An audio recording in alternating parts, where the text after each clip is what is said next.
I'm a proud backer of the Paragons of Earth crowdfunder.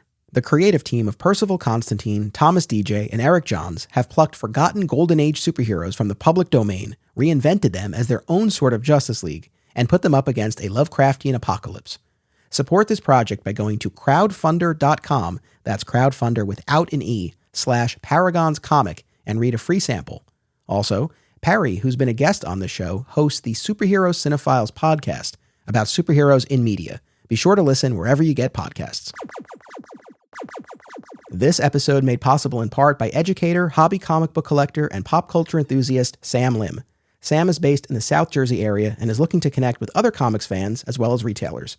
They're also looking for comic shops to explore, so recommendations are welcome. Be sure to follow Sam on Instagram at SZLComics to see their latest comic pickups and shop adventures. 30 years ago, I stood in front of a comic shop advertising the death of Superman in its window display. That moment outside Heroes World set me on a path, a lifelong fan journey leading directly from that tattered red cape to this podcast. Now, together, we mine Superman's vast 85-year mythology by examining, discovering, and reconsidering the stories that have shaped the last son of Krypton. Welcome to Digging for Kryptonite, a Superman fan journey. I'm your host, Anthony Desiato. Joining me to discuss the Darwyn Cooke masterpiece, DC: The New Frontier, is the host of the Discovery Debrief and Comic Binge podcasts, returning guest, Chris Clow. Welcome back. Thank you so much for the invitation. This is going to be a fun discussion for a fantastic story. I'm really happy to have you here. We've obviously talked about DC: The New Frontier in other episodes. Probably most specifically, we did an episode a while back comparing how Superman is treated in Dark Knight Returns versus DC: The New Frontier. So we looked at the work kind of in that context. But this is the first time that we're doing a dedicated episode to New Frontier here on Digging for Kryptonite. And this felt like the time to do it. So as I'm sure the audience is well aware, this was a 6-issue miniseries. The first issue released on January 21st, 2004. So this is the 20-year anniversary of the release of the first issue of DC: The New Frontier. It initially shipped monthly, then shifted into a bi-monthly release schedule, ultimately concluding with issue number 6 on September 29th, 2004. So a lot to unpack, as there always is, but as you know, I like to start with the personal side of all of this. So when this comes out, where are you in your life, your comic book fandom, and what is your initial reaction to this work as it's first coming out? I actually didn't read this as it was first coming out. I was, 3 years in, no, I'm sorry. I started working as a retailer in late 2007. And when I started at that job, it really necessitated a voracious amount of comic book reading. Oh no, how serious a problem is that, right?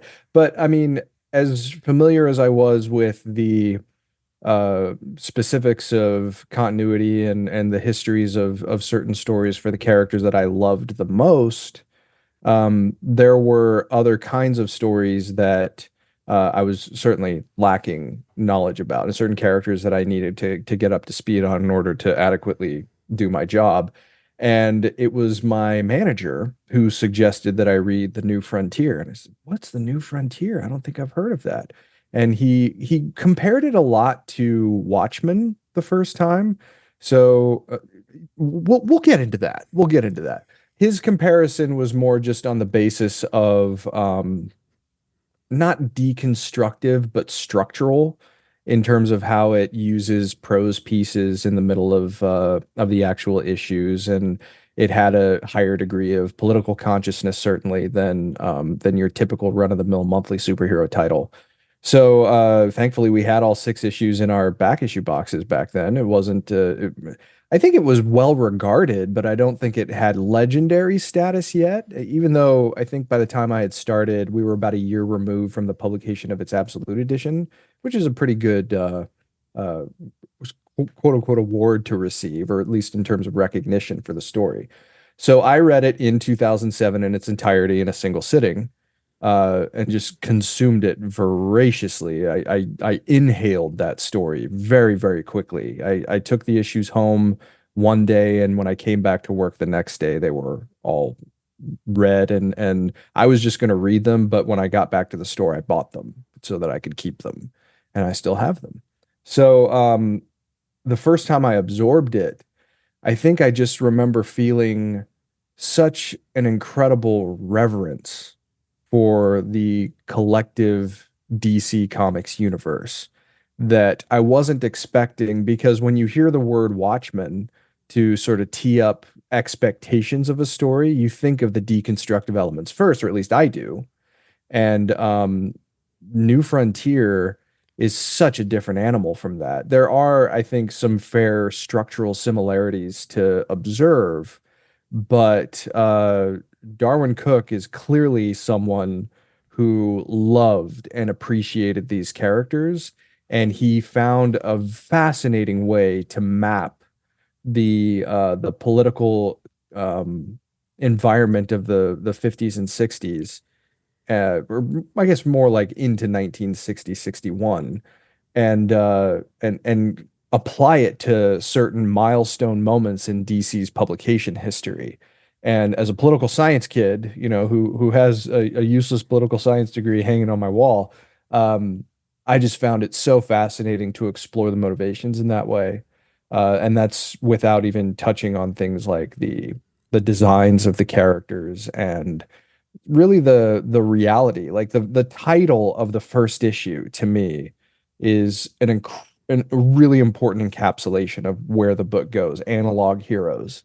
That's really what it is. I don't think you fully grasp the meaning of that title with the full weight of its meaning until you actually finish the series as a whole, because it is like it's from another era, but at the same time too, characterizations are so strikingly modern, and you could clearly see that New Frontier itself, even though it was very much a love letter to the DC universe, a lot of people took inspiration from it for these characters and have applied some of those characterizations to them going forward in the regular titles. So there is so much substance with this series. I absolutely love it.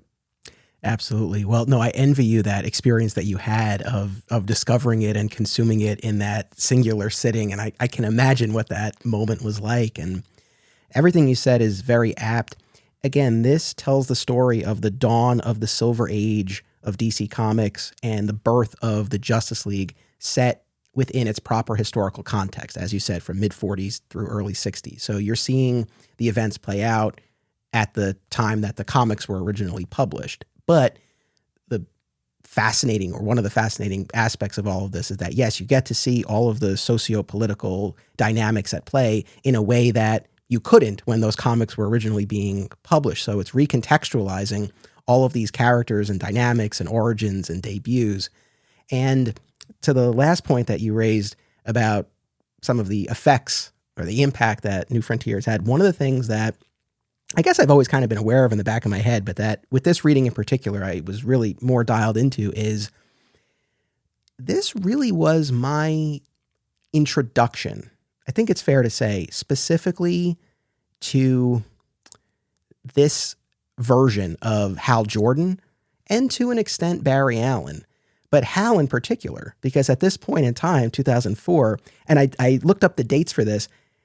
Again, New Frontier wrapped up September 2004. Green Lantern Rebirth started October 2004. So at this point in time, my entire experience with Hal Jordan was as Parallax, essentially, and then the Spectre. So to kind of see the true heroic version of Hal Jordan, and I think there are a lot of cues in terms of the backstory and the characterization that would continue on in the Johns Green Lantern run. And heck, even in that Secret Files issue, Darwyn Cooke illustrates that gorgeous flashback story, or a present day story, I suppose, or a little bit of both. It's been a while since I read it, but I'm due for a reread on that. But that was one of the things that I was so struck by, was how it served as that introduction for me. And I think, because I was such a fan of Green Lantern Rebirth, and I can't help but think that's due, at least in part, to this story kind of priming me to be a Hal Jordan fan. Now, for you, especially at that point in time, and at that point in your job, and getting into all of this and brushing up on these characters and these works and whatnot, were there specific characters or teams that this really introduced you to? This was probably a very important introduction to, maybe not, since they don't really appear as an assembled team all that much, but the motivations behind the JSA. The thing that I really appreciate, especially after revisiting the story again, is that Cook lionizes the JSA, even though they don't really appear except in sort of quote unquote archival material, right? He positions the JSA as a bit of a moral arbiter about how the government is choosing to respond to this new world that it's finding itself in. And I just remember being really taken with the strength of the JSA in this story without even really seeing the team. Like, we see a couple of members here and there, of course, and there are instances that are alluded to and described in great detail, like with Our Man in particular.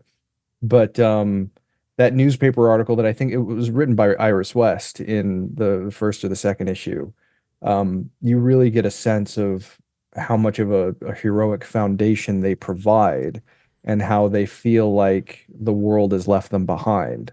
So it kind of under the radar sets up a bit of the conflict that the newer heroes are going to have to overcome in order to get to the final moments of the main series proper.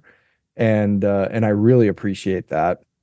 That was clearly an inspiration for some of the recontextualization of some golden age elements of the JSA in the future, stuff that we even saw in the Superman titles. So that, I think, was what I appreciated the most. Secondary to that is probably just how much attention was given to the Martian Manhunter, because as much as I was aware of, appreciated, and loved the Martian Manhunter, making him kind of an anchor character for a lot of the main series, and certainly, they decided to run with that thread in the movie. That was something I really appreciated because it gave credence to the idea of him serving as the heart and soul of the team that would become the Justice League. We always, I think, especially if you were a fan maybe coming up in the 90s, even though Martian Manhunter like went in and out of appearances in the 90s and the early 2000s, we took for granted the position that he has on the team. So giving a more modern eye to the origin of the Martian Manhunter in particular, and how he has had his perspectives of his new home shaped, and how he just reasons that he wants to be a good guy. I thought that was really charming, but it also challenged him enough to really get at the heart of what drives him as a heroic force. His moment in, was it issue 2 or 3, where Batman confronts him, I think is a good crystallizing encapsulation of that, because he's confronted with someone who, at the end of the day, probably wants the same thing, but has very different ideas of how to get there. And I love when stories can ask those questions without unnecessarily deconstructing the characters to the point where it's frustrating for people who like them. Sure. Oh my God, that scene with Batman is amazing. I've got a $70,000 sliver of meteor to take care of the one in Metropolis, but for you, all I need is a penny for a book of matches. Oh, exactly. But no, Yeah. I agree. I thought the treatment of Martian Manhunter was really interesting throughout all of this. And yes, the fact that his understanding of human culture and society and truly his entire persona is modeled after what he sees on television is such a great touch, and allowed for a little bit of humor, but also felt pretty accurate, that especially the way events unfold here, where he's in hiding and this is his essentially sole means initially of gathering information about this place. So no, that was really terrific. I had a different experience than you initially, because I was reading this as it was coming out. So 2004, I'm a junior in high school, and I am working at my local comic shop at that point, after school and weekends and summers and whatnot. And I wish I could say I had a more vivid memory of what my expectations were or my anticipation of it as it was coming out. I don't specifically, other than I think I was just intrigued that it was these characters, and it truly utilizes the vast tapestry of the DC universe, and of course specifically the Justice League characters. But I think I was just intrigued and loved Cooke's style, and I mean I was on board and in from the jump. And going back to what you were saying about your boss comparing it to Watchmen, I think that makes sense in an important respect. And I was thinking about this too. I think this probably did something for me in a similar way that Watchmen and Dark Knight Returns had an effect on its audience when it was originally coming out, in that it really showed me even more than I had seen before what comics could be and what comics could do. And I know I've said this a lot on the show, but this period of time, the early to mid aughts, there were so many amazing stories from DC, but Marvel as well, even though, of course, my interest and my heart always lies with DC. But things like Gotham Central is another one that I cite all the time, where it's like, oh my God, like you could do Law and Order in the Batman universe. This is amazing. And again, I was just at that point in time as a high schooler, having had experience reading all the Superman books, but that was a pretty insular experience, I suppose. And so now I was broadening my perspective, reading more, and works like this were coming out. And it just was kind of eye-opening. Again, the visual style is so striking, the use of that 3-panel per page layout, and then those splashes, and they're so evocative and they're so striking, and just Cooke's style in and of itself, the simplicity, yet the deceptively simple work that's going on there. Like there's so much at play, and it looks simple, but it conveys so much. It's incredible. And again, just the way that he was able to weave together this vast cast of the DC universe to tell this sprawling, epic story.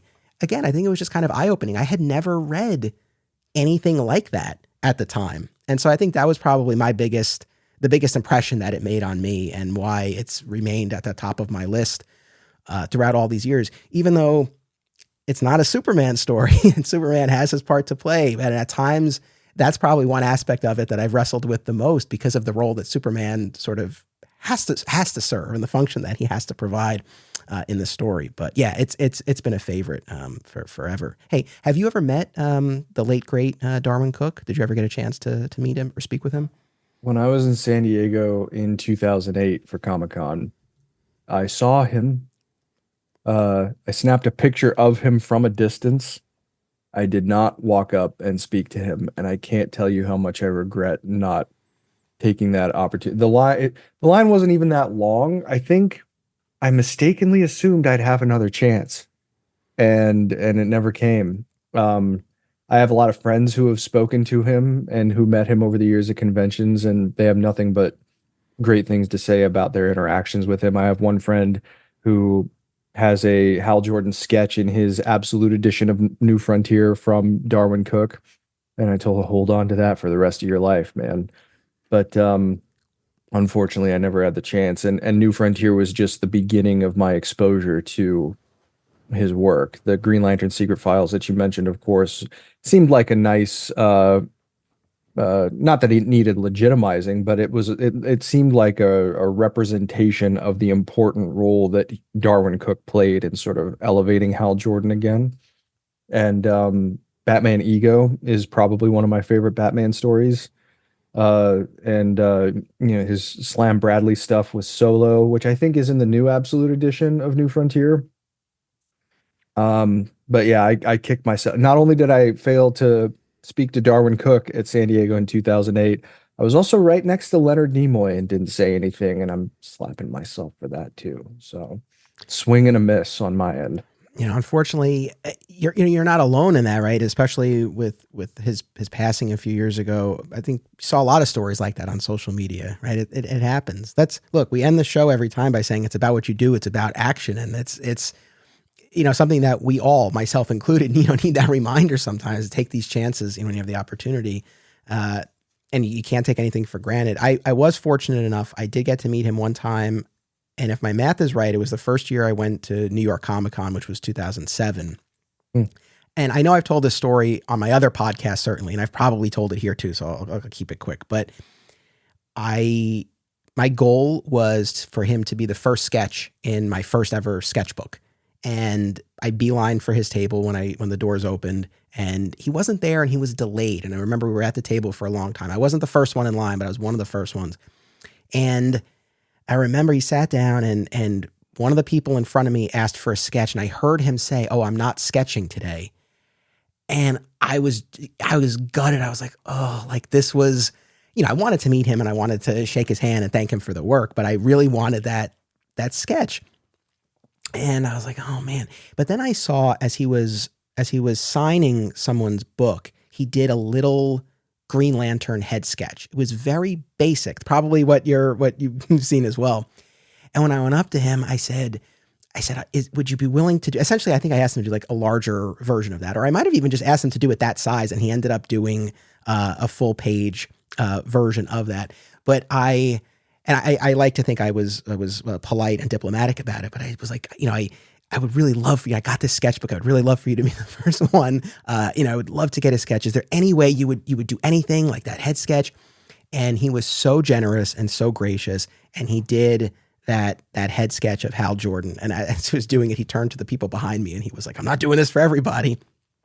And it made the convention for me. And I have it framed and it's hanging up on the wall behind me, and it always will be. And one of the best compliments I can pay it actually comes by way of my old boss at my old comic shop, who a bit of a curmudgeon and not easily impressed. This is a man who is not easily impressed. And since 2007, like whenever the subject of Darwyn Cooke or original art or sketches, whenever it comes up, he always cites that sketch that I got. And he's always like, it's so perfect because it's so seemingly simple, yet there is no doubt that it's Hal Jordan and there's no doubt that it's Darwyn Cooke. It is so distinct with so few lines. It's real. I'll post a picture on social media so people can see what I'm talking about. But I will treasure that memory and that sketch forever. That's a wonderful story. Oh man. That tracks with a lot of the stories that I heard about him. But also too, I mean, I think you can see just the degree of thoughtfulness that he demonstrated in the work itself too. I mean, I've watched an abundance of interviews with him over the years, of course, and seeing the kind of planning, the rather meticulous nature of the stream of events, even stream of events that aren't necessarily depicted in New Frontier.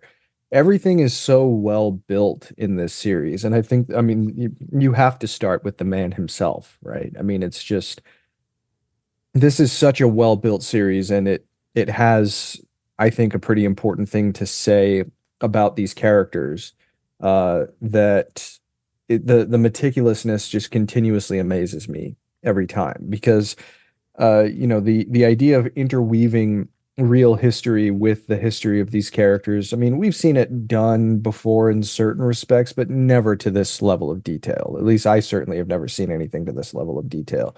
I guess a possible exception would be JSA: The Golden Age, but that seemed like a more self-contained story than New Frontier, I think. I think New Frontier is, you said it, the cast is sprawling, and the people that it invokes too are equally sprawling, including real historical figures.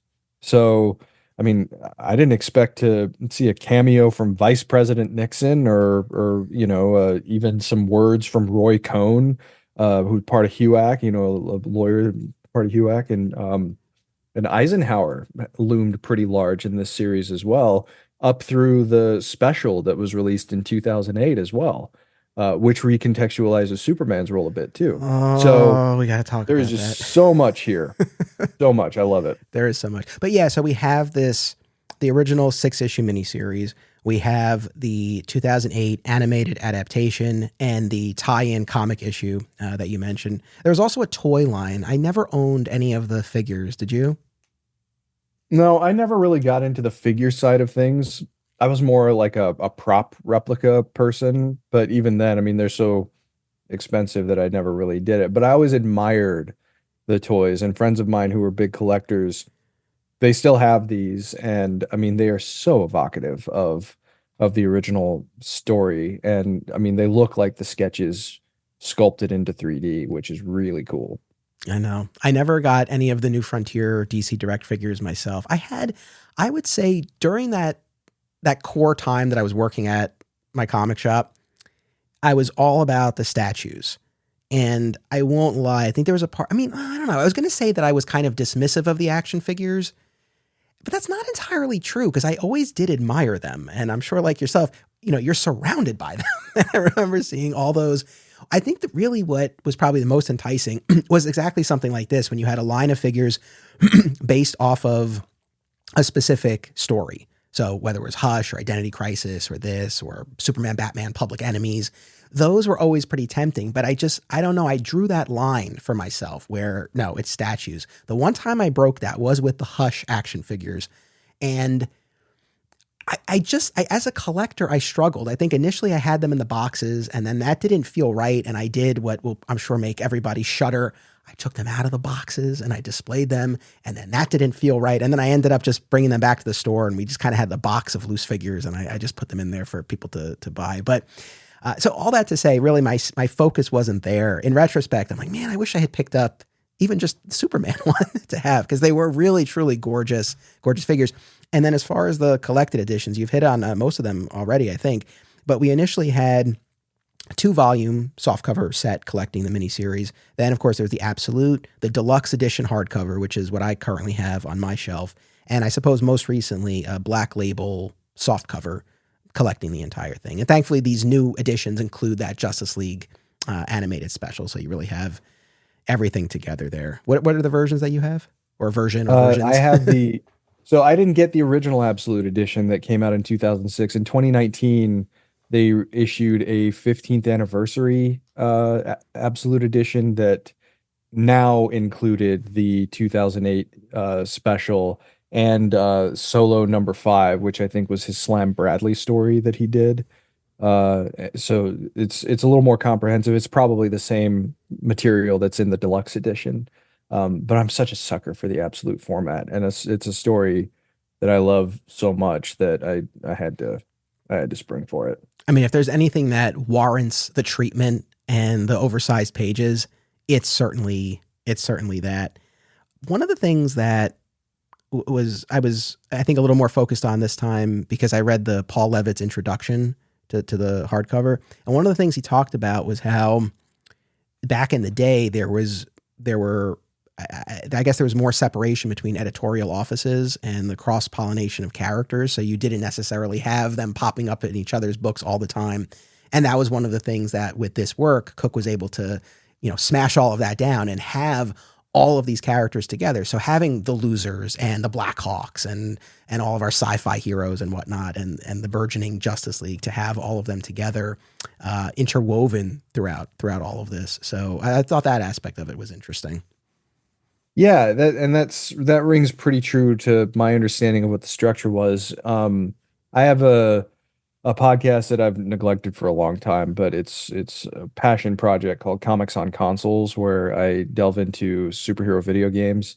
And I did an episode back in 2016 for a terrible game called Batman Dark Tomorrow that came out in 2003.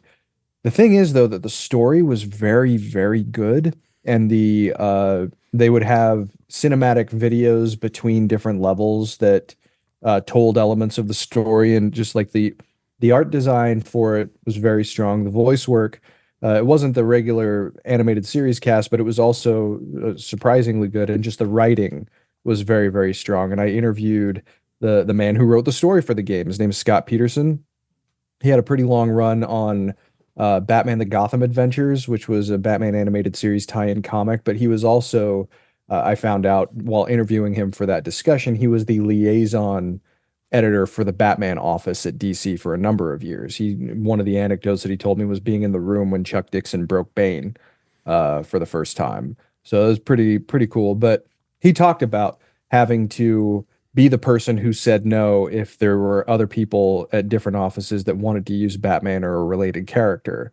And I remember just kind of being surprised at the rigidity that seemed to be in place between the different offices and the different characters. But I mean, with a story like this, you don't really need to have that kind of larger, I guess, just figuring out how things are going to weave in here when it's a separate kind of story. I mean, I don't, to my recollection, the Elseworlds label was never on New Frontier, but for all intents and purposes, that's what it is. So go with it. And I mean, it's one of the most truthful alternate visions of Batman I've ever seen in a story that is separate from the main DC continuity. And ultimately, you know, I think you can apply that same kind of philosophy to Superman, who actually maybe might have some subterfuge over the course of the story that we didn't actually get to see until years later. But that rigidity, yeah, I'm glad that he was able to knock those barriers down, because the size of the cast and the invocation of everybody from, you know, a version of Task Force X, we have Colonel Flag present here, to the Challengers of the Unknown, as well as the characters of the Justice League, and, you know, someone like Slam Bradley, in addition to the characters that everybody knows.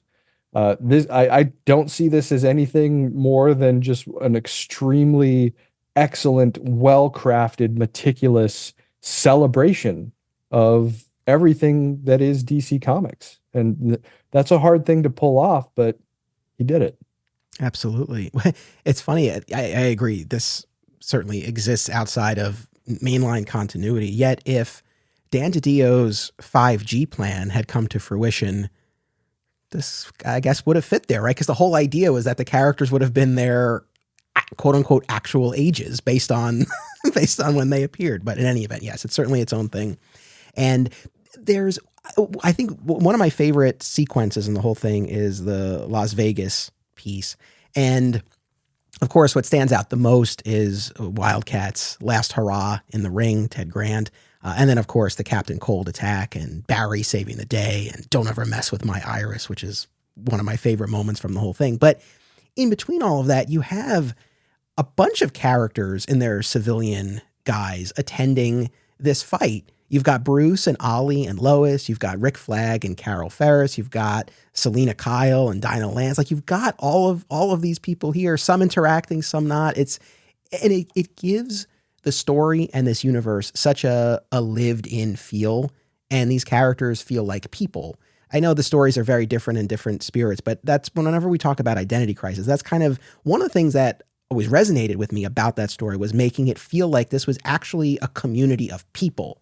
Yes, they're larger than life and they're costumed adventurers, but they're people and they socialize and they get together for dinner, and Lois isn't a great cook and it's kind of known. Little things like that give these stories so much texture. And so seeing something similar play out in this definitely resonated, and I enjoyed that a lot. Yeah, I think that what you point out is absolutely true, and it lends itself to just another example of how meticulously this was built. Because you also, during those moments, you have allusions to some of the challenges that Hal Jordan is wrestling with. You know, we get to see pretty blatantly how fear has always been a recurring theme for Hal Jordan, especially since the early 2000s. But the way that Cooke depicted this sort of debilitating moment for Hal was very striking. I remember just being shocked the first time that I read the moment where he descended on the North Korean soldier, and then going into the moments in Las Vegas. Like, he's a little freewheeling and he's trying to have a good time, but there's always just this undercurrent of challenge that he's facing, and then you have that alongside these other very humanistic depictions of the characters in a moment where the world is not on fire, at least not yet, or I guess it'll be on ice in a moment. But no, I really love that too. But I mean, it also leads into, to me, one of my absolutely favorite moments in the entire book, and one that I think was very well adapted in the movie, was Barry's confrontation with Cold. Because at this time, especially, you know, we were years away from getting Barry back in the mainline DC books, and this was probably one of the more prominent appearances that Barry Allen had since his death, you know, in a book that wasn't a Flash book, but still, um, the depiction of Barry Allen by Cooke gave credence to, at least to me at the time that I first read this story. I was like, okay, that's why Wally reveres Barry Allen so much, because he is just such a reliable and good-natured person who's you know, smart as a whip, but he also just cares about people. You know, he doesn't let the the intellectualism that he clearly had. He has access to so much information that he combines with what he does, but he just cares about people. And I understood at that moment, okay, this is why Barry Allen is a legend.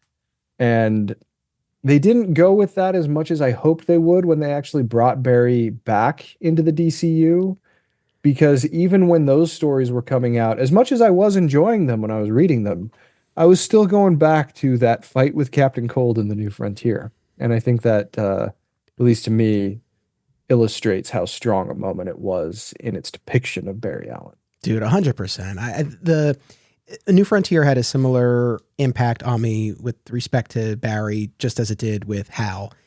It was a little different, I suppose, with Barry, because even though the times when I had seen him in stories, it had been through time travel or flashbacks or whatnot, but it was still in a heroic light. So it wasn't, again, I think this really went a long way towards me seeing Hal in a different light, so to speak. But still, for Barry, it really built out the character for me, and the way he's able to figure out Cold's ruse. Cold claims he's got these 6 cryogenic bombs hidden across the city, and Barry very quickly finds the first 5, and he's searching for the 6th one, and then, of course, realizes, well, there is no 6th one. Cold was smart enough to know, clever enough to know, that Barry would keep searching, and Cold could use that time. And, of course, Barry figures it out, and Cold is making his getaway in the helicopter, and Barry runs up the stairs and busts through the window of the hotel room and knocks Cold out of the helicopter, and they fall into the water, and he reprograms the gun, and it shoots him up in a thing of ice, and we get the great line about Iris. I agree. And you and I are both fans of Jeff Johns, but the Barry who came back was a Barry haunted by the death of his mother, and that was such a driving force, and it colored the character a little differently, and it certainly provided dramatic material to explore. But I agree. I don't know that it necessarily captured the spirit of what we got here, especially in this Vegas sequence, which is where we probably spend the most time with Barry. And then, of course, he plays a critical role in the climax. And in between, another powerful moment where the government tries to take him out, and they set up this ploy in the streets of Central City with Gorilla Grodd, Robot, and they get the drop on him, and these government agents are going to take him in, and he is able to escape. And then he makes that announcement on television that, you know, all he's ever tried to do is help, and he's being treated like a criminal, and he's got to protect those close to him. So good night and good luck. And then, of course, he has his turnaround and his big heroic moment. But hey, I loved the treatment of Barry in this. We reference the television series Smallville a lot around here, and there's one Smallville rewatch podcast that's always at the top of my queue. Always Hold On to Smallville, hosted by our pal, Zach Moore. Zach and his guests bring tremendous insight, passion, and humor as they discuss each and every episode of the series that ushered in the renaissance of superhero TV. Listen to Always Hold On to Smallville wherever you get podcasts, and keep an eye out for the other shows under the Always Hold On to banner, including Arrow, DC's Legends of Tomorrow, Superman and Lois, and Star Wars. Aw Yeah Comics celebrates and promotes everything that is wonderful about comics, toys, artwork, and the joy they bring to people. Visit them in person at one of their 3 locations: Harrison, New York, aka my local comic shop, Skokie, Illinois, or Muncie, Indiana. If you have kids and have been looking for a family-friendly store, look no further. Join Aw Yeah for exciting events, including creator signings, how-tos, and more. Visit awyeahcomics.com and follow Aw Yeah on social media for more. Their name says exactly how they feel about it. Say it with me now. Aw yeah.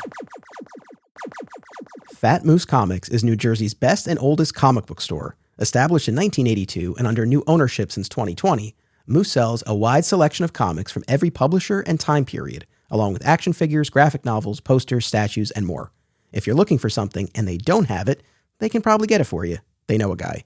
Visit Fat Moose in Whippany the next time you're in the Garden State, and be sure to reach out via the Fat Moose Comics Facebook page. I want to jump back to Hal for a second. So maybe I'm nitpicking a little bit, but I had a thought here. So we learned very early on, and especially in that Korean War sequence, right, where he's flying, where you were just talking about, where he's flying with Ace, and a ceasefire has been declared, but clearly these North Korean soldiers have not gotten the memo yet, and they start firing at them. And again, Hal has to parachute out, all of that business. But what we read is an account from Ace Morgan about the events and about Hal's service, and this business about Hal not killing and not carrying a gun and not using the guns on his fighter jet. But what Ace says is that Hal is brave in all of these encounters and will bait his enemies and lure them into the fire of Hal's fellow soldiers. Right? And I'm saying to myself, I feel like I lose a little bit of respect for Hal's principles about not killing. Bear with me for a quick anecdote here, but I very recently caught an episode of Friends from season 4, and this is during the arc where Chandler develops feelings for Joey's girlfriend, Kathy, and he tells Joey that something happened between them, and Joey's like, "Would you sleep with her?" And Chandler's like, "No, I just kissed her." And Joey goes, "Well, that's worse." And Chandler goes, "How is that worse?" And he goes, "I don't know, but it's the same." And as I'm reading this, and again, maybe I'm being a little nitpicky, but I'm saying to myself, it's great and wonderful that he has these principles about not killing, but he's willing to lure these people to their deaths and make his fellow soldiers do the dirty work. So I don't know that I have as much respect for Hal Jordan in that respect. Yeah, I mean, it's a technicality, right? I mean, I'd have preferred that explainer not be there. If they had just left it at, well, he hasn't killed anybody and he's really trying not to, that would have been sufficient enough to accomplish what they were doing. My guess is that Cooke was probably trying to maybe ground it in more of a sense of reality, and it would be virtually impossible for a soldier of valor who's recognized for his contributions during a war to not to have encounters that would result in the deaths of enemy combatants. So that's my guess. It was a way to try and have his cake and eat it too. But yeah, I mean, if you drill into it enough, then it might conjure more images of at least a part of Sinestro's personality than Hal Jordan's. It was one of those things. I've lost count now of how many times I've read this, but this was one of those things where I don't know that I ever really clocked that before. But this time, as I was reading it, I was like, wait a minute, it's not the best, but it's fine.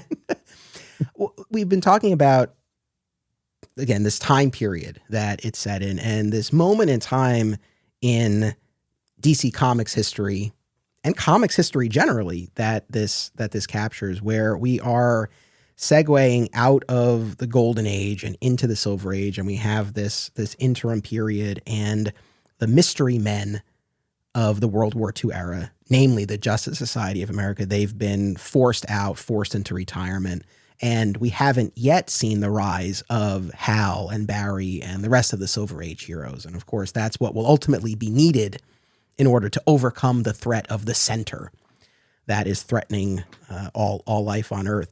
And the ones who have carried on are our trinity of Superman, Batman, and Wonder Woman. And Batman has become this fugitive outlaw who's operating on the fringes, doing what he does. And Superman and Wonder Woman, on the other hand, have taken these loyalty oaths and are essentially doing the bidding of the United States government, particularly in overseas affairs.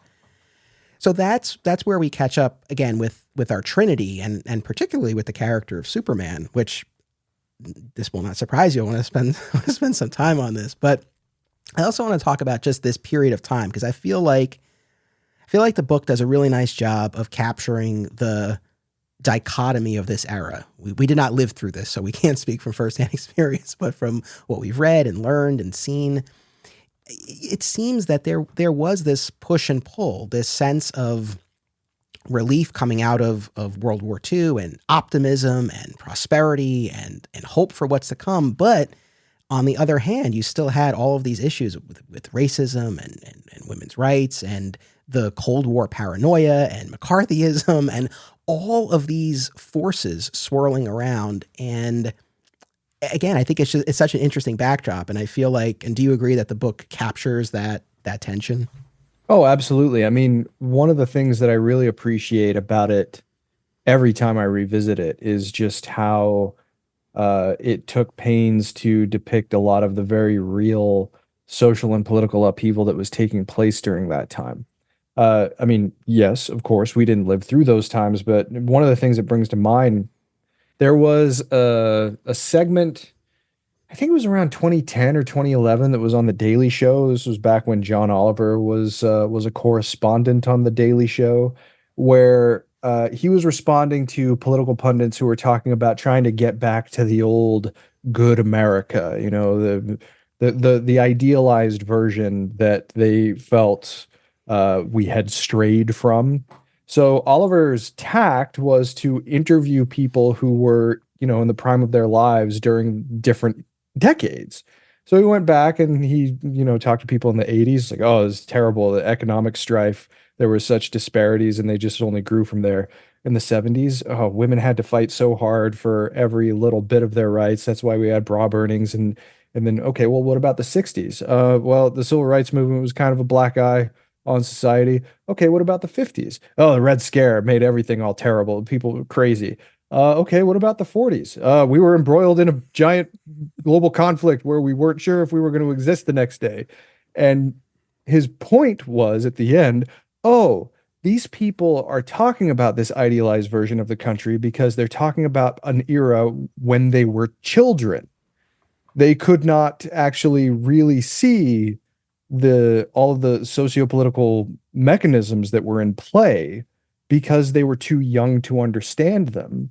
But they have still taken that infantilized version of, you know, what from when they were kids and applied it to an entire era that could never exist. And it immediately brings me back to New Frontier because comic book storytelling during this time was children's entertainment. I mean, it was trying to offer morality tales in language, in a kind of language that kids could more easily understand and potentially apply to their lives. So by taking the very real events and realities of those eras and applying them to like a sense of paranoia around the fact that these kinds of people exist and what they will have to navigate in order to do what they feel is necessary to do. I mean, when you see, maybe this was in the the follow-up special in 2008, but it still continued the theme where Superman was talking to Eisenhower about bringing Batman in, and Eisenhower, like, you couldn't really disagree with what he was saying. It's just it's driven by an ideology. It's not necessarily driven by events as they are, as much as what people would like them to be based on a way of viewing the world. And all of that runs through New Frontier. You are taking the publication history, you're combining it with the dynamics of these characters and the dynamics of the DC universe that we know are you know, a bit more of a terrestrial version of it, but still, and you know, combining those things together and seeing what you get out of it. It's such a fascinating exercise in comic book storytelling, and it's a fascinating exercise in historical fiction generally. Because I don't know if any historical fiction story I've read, frankly, gets at the heart of those kinds of ideas as effectively as something like The New Frontier does. It's such an amazing text just on that basis alone, because it forces those stories that were for kids, really, to mature and to be seen through a more mature lens based on real historical context. And it's just fascinating in that respect.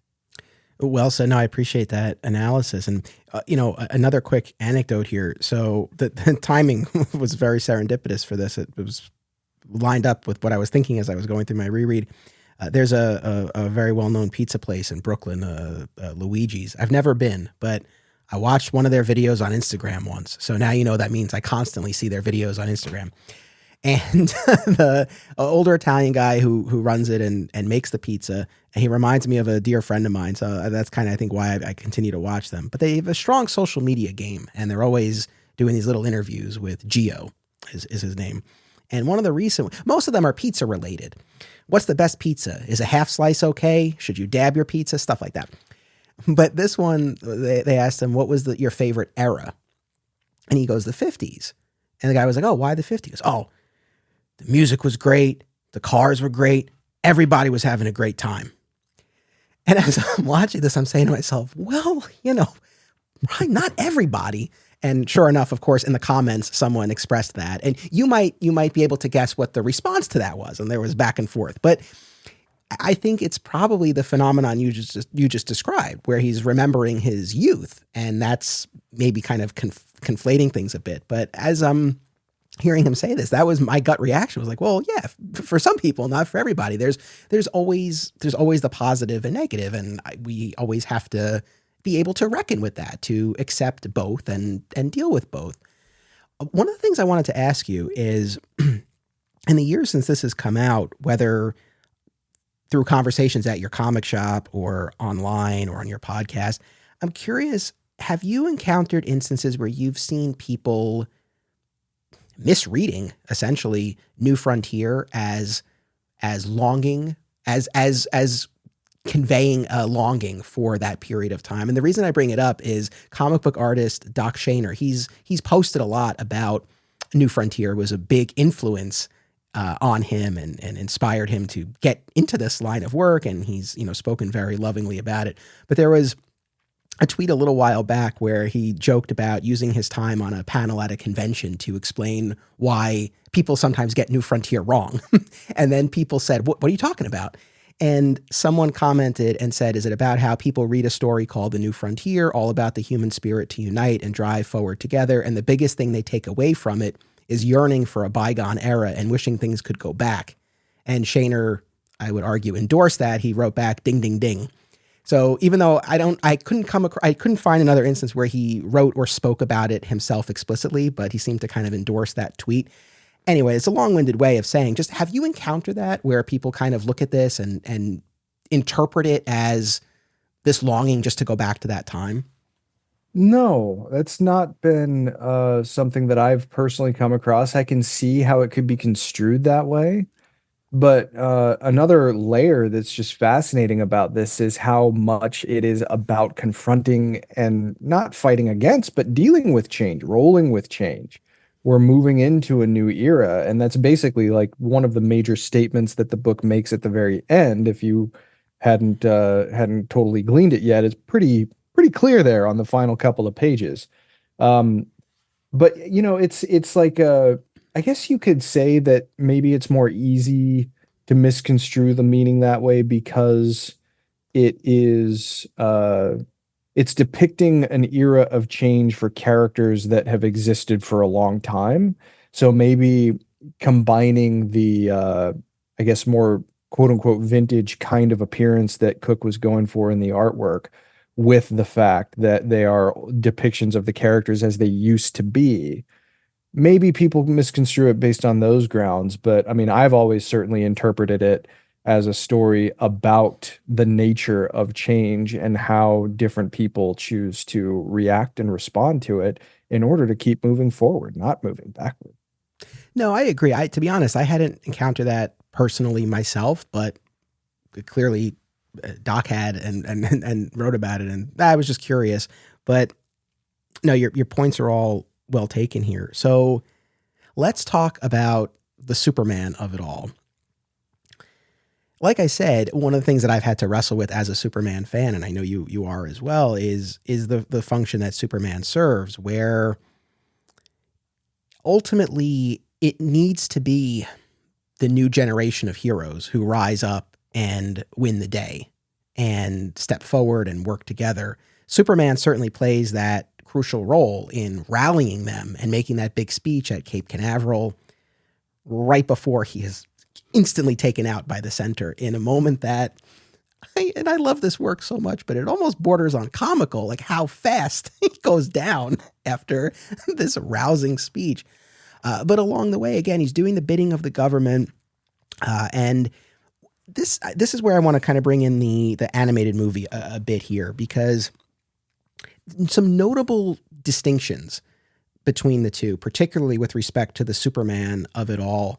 And what I'll say about the animated movie is it's 75 minutes to cover DC The New Frontier, but it's called Justice League The New Frontier. And I think the movie does a nice job of boiling this sprawling epic down to focusing on those core Justice League characters. So yes, you lose things like the losers on Dinosaur Island, and you lose the challengers of the unknown and a lot of the Task Force X business and so on.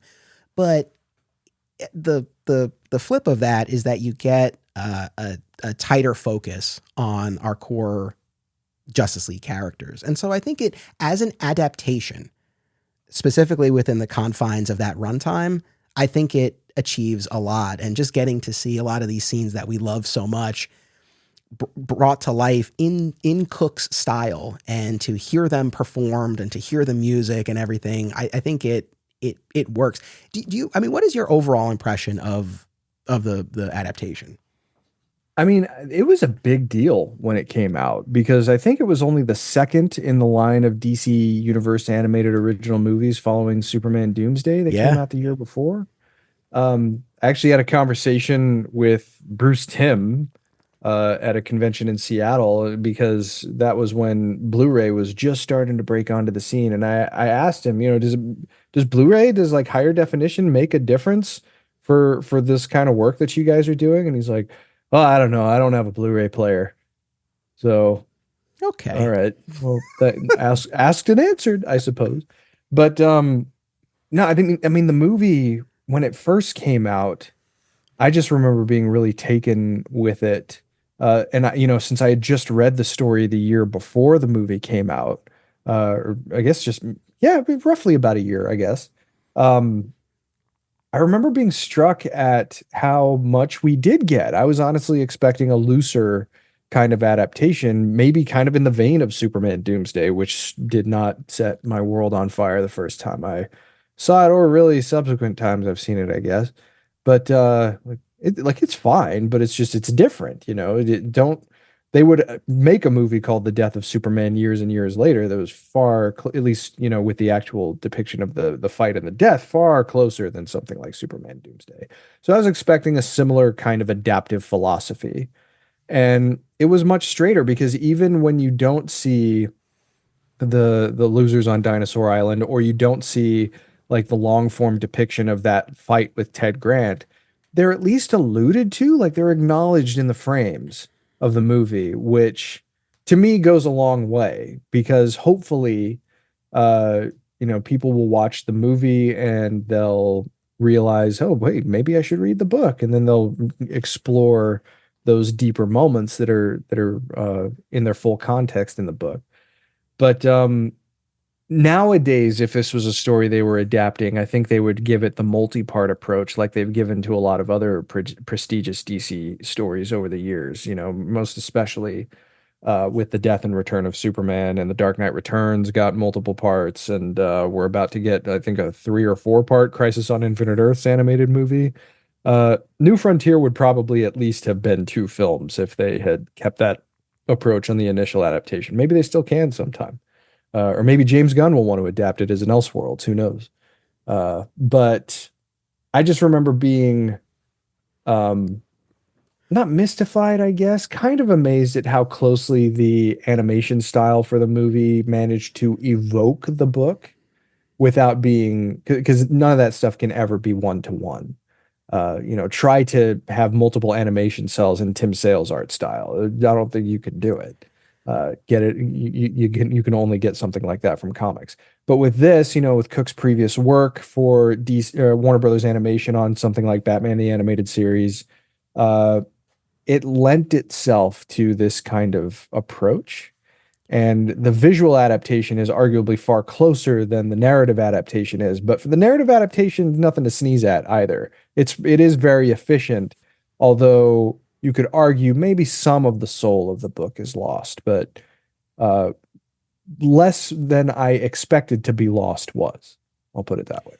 I think that's a fair way of putting it. I remember mostly, I think, more through conversations at the comic shop and just hearing people talk about it. My memory at the time was that people, at least in my orbit, weren't so hot on it for all of the things that it had to sacrifice for its runtime. But I feel like even then I felt like, hey, this accomplished a lot within the parameters. And it ultimately, one of the other things that is so interesting about this, and Cooke actually talks about this in, maybe it's the afterword. He talks about it at some point in the materials. There's no point of view character, but there's no singular lens through which we see these events unfold. We do get narration from a plethora of characters, but it really jumps around. And now I'm really going to nitpick here. One thing that I don't want to complain about the lettering, but I would have appreciated if the thought captions had been differentiated in some way from character to character. Nothing crazy, just maybe something a little here and there, because they're all the black text and the white box. And there are a few times, in most instances, it's clear who we're hearing, but there are some instances where it's like, and I don't know, but at the same time, it's a very, clean, unified look throughout. So I'm sure it was a purposeful choice, but in any event, but there's no point of view character. Whereas the movie, I guess my feeling of it was always that it felt more like Hal's movie. But even rewatching it now, I don't know how I wouldn't die on that hill, because we're still jumping around a fair amount. But I do feel the movie is more of Hal's story than the book is Hal's story. So I think you get maybe a little bit more of that tighter lens through that, which is either a positive or a negative, depending on perspective. Like, it's funny because I talk about this all the time, especially when we talk about, like when you were here for death metal, we talk about these big events. I like a point of view character, but most of those events don't have one, and they're not built for them. This is an instance where I think it works. I mean, I don't know that the comic would be better served by tightening in on one character's perspective. I think that sprawling aspect and the jumping around and seeing events through all of these different eyes, I think that's part of the magic of it. Do you agree, or do you feel like you lose something by not having that POV character? No, I'm totally in your camp, because this is a story that is rather highly dependent on expository information that is given through those caption boxes. And not only do you get their perspectives, but you get their beliefs.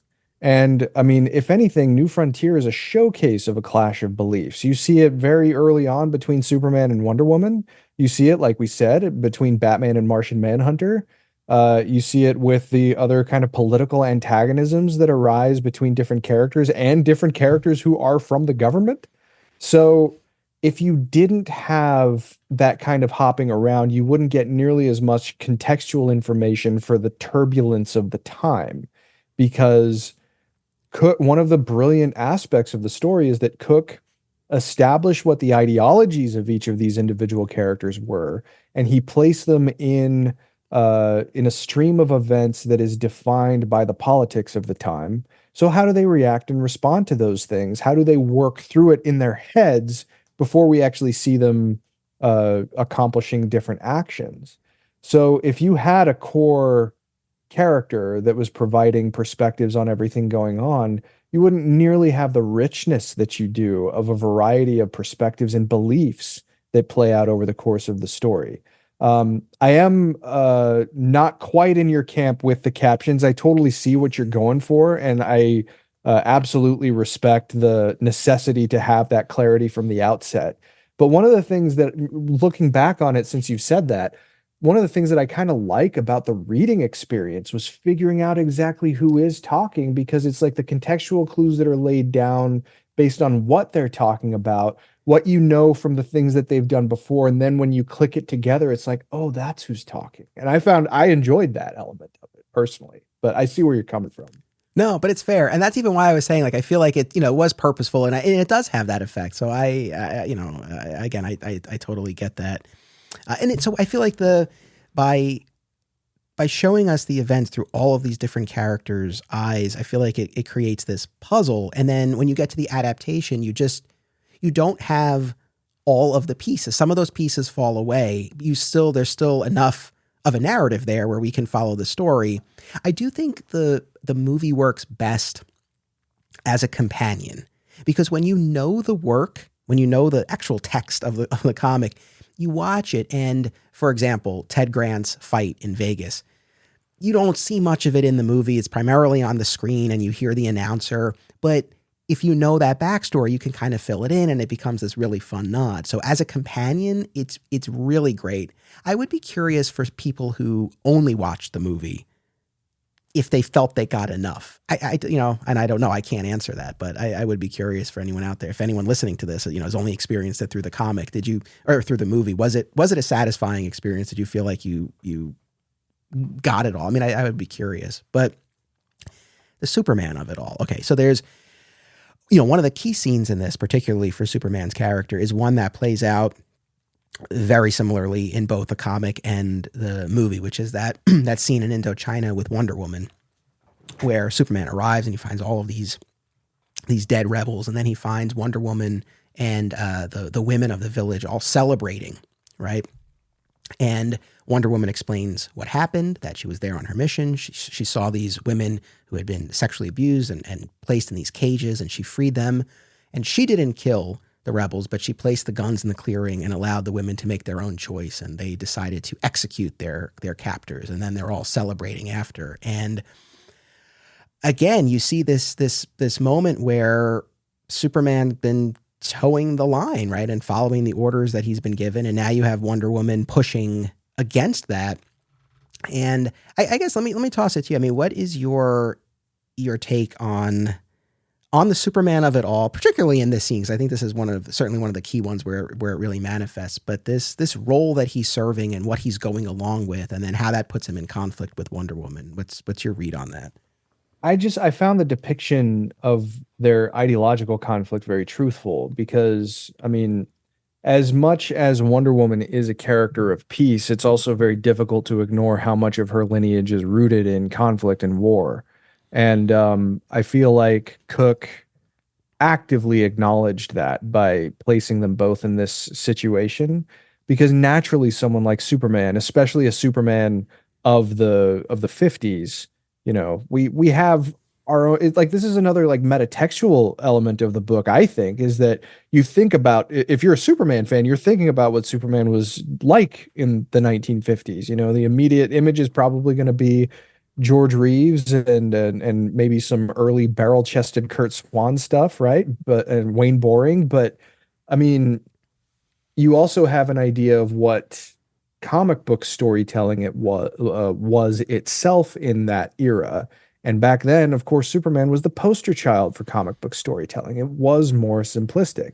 So he would come at this kind of situation from a bit more of a simplistic perspective. But I mean, that's another thing too, is that over the course of the book, when we see the compromises, I guess, that Superman has made in order to continue existing as a superhero, we're given hints that maybe all is not as it appears. And then it's not until that 2008 special where it's really solidified that, hey, he didn't lose his conscience. When it comes to the public facing materials, Superman is absolutely going to look like he's completely in lockstep with his government. But we know better. Obviously it's beneficial for these characters to be fictional, but we also know from these additional stories that, especially when it came to capturing Batman, yeah, he might have been bought in at first, but he didn't finish the job because he knew that this was a virtuous guy, and one of the people who convinced him of that was Wonder Woman. That short in the 2008 special, I think, is such an important addendum to the main story, because it kind of completely recontextualizes what Superman is doing over the course of the story. I mean, we're given hints that he and Batman are on slightly friendlier terms than is implied over the course of most of it. But now we go back and see that he never lost sight of who was actually who had the greater good in mind. The greater good is a common topic between Superman and President Eisenhower about that matter in that short story. And he never lost sight of that. But it's going to look to certain people like maybe he has, including the readers, for a certain period of time. Now, if you want to try and look at it restricted to the 6 issues, then, I think it becomes a little bit more of a, I don't want to say problematic because I think that's taken it too far, but you could construe it, you could interpret it as a Superman that's a little bit more in line with the caricature of him that we saw in The Dark Knight Returns. But Cooke also adds that additional humanistic substance to it that Superman, at least to me, the first time I read the story, never felt like a pawn. Like he always seemed like he was making the decisions that he did to go along with the things that he did in a very deliberative way. So, on the one hand, you could say, yeah, is it the best depiction of Superman? But on the other hand, when taking like the full context of everything that we know that is transpired in this version of the DCU, I like the idea that Cooke, whether intentionally from the outset or recontextualizing it later, tells us that Superman never really lost his way. He just is accomplishing his mission in a way that you might not expect. He was influenced a little more by Batman than you might expect. Filmmakers and movie fans alike should be sure to attend these film festivals: Brightside Tavern in Jersey City, Hang On to Your Shorts in Asbury Park, Point Lookout on Long Island, and Round Reel in Bloomfield, New Jersey. Take it from an alum of 2 of them. Submission information for filmmakers, as well as details about the festivals, can be found at filmfreeway.com. Follow the festivals on social media for news about events, discounts, tickets, and more. Also, listen to the Hang On to Your Shorts and Cullen on Film podcasts, available via a shared universe network. Acme Comics is a locally owned and operated comic book store in Greensboro, North Carolina, for people of all ages and walks of life. With more than 40 years and a new second location to its name, Acme is a multiple-time Eisner Award nominee. The shop features a significant contemporary and vintage selection, as the Acme team uses their collective knowledge and resources to connect you with the best material. Mail order subscriptions to new releases are available, and all offerings are available anywhere via mail order. Follow Acme on social media and eBay, listen to the Acme Cast on all podcast services, and visit acmecomics.com for much more. Hop in the Supermobile and join us for the spin-off podcast Beyond Metropolis, available exclusively for members of my Patreon community. It's a monthly tour across the DC universe with the signature Digging for Kryptonite style applied to your other DC favorites. Additional Patreon rewards include advanced listens, sponsorships, and more. We offer regular monthly memberships, discounted annual plans, free trials, and a la carte purchases. Visit patreon.com/Anthony Desiato or click the link in the show notes for more. Thank you all. Yeah, well said. It's funny though. I think I had the opposite reaction to the special, whereas I actually felt more okay with Superman through the core 6-issue miniseries. The idea that he is, again, essentially following orders from the government, but that it is, like you said, this compromise that allows him to at least be able to be out there and saving lives, because he's seen the tide has turned and he's seen others he had fought alongside being forced out. So this at least allows him to continue to be a force for good.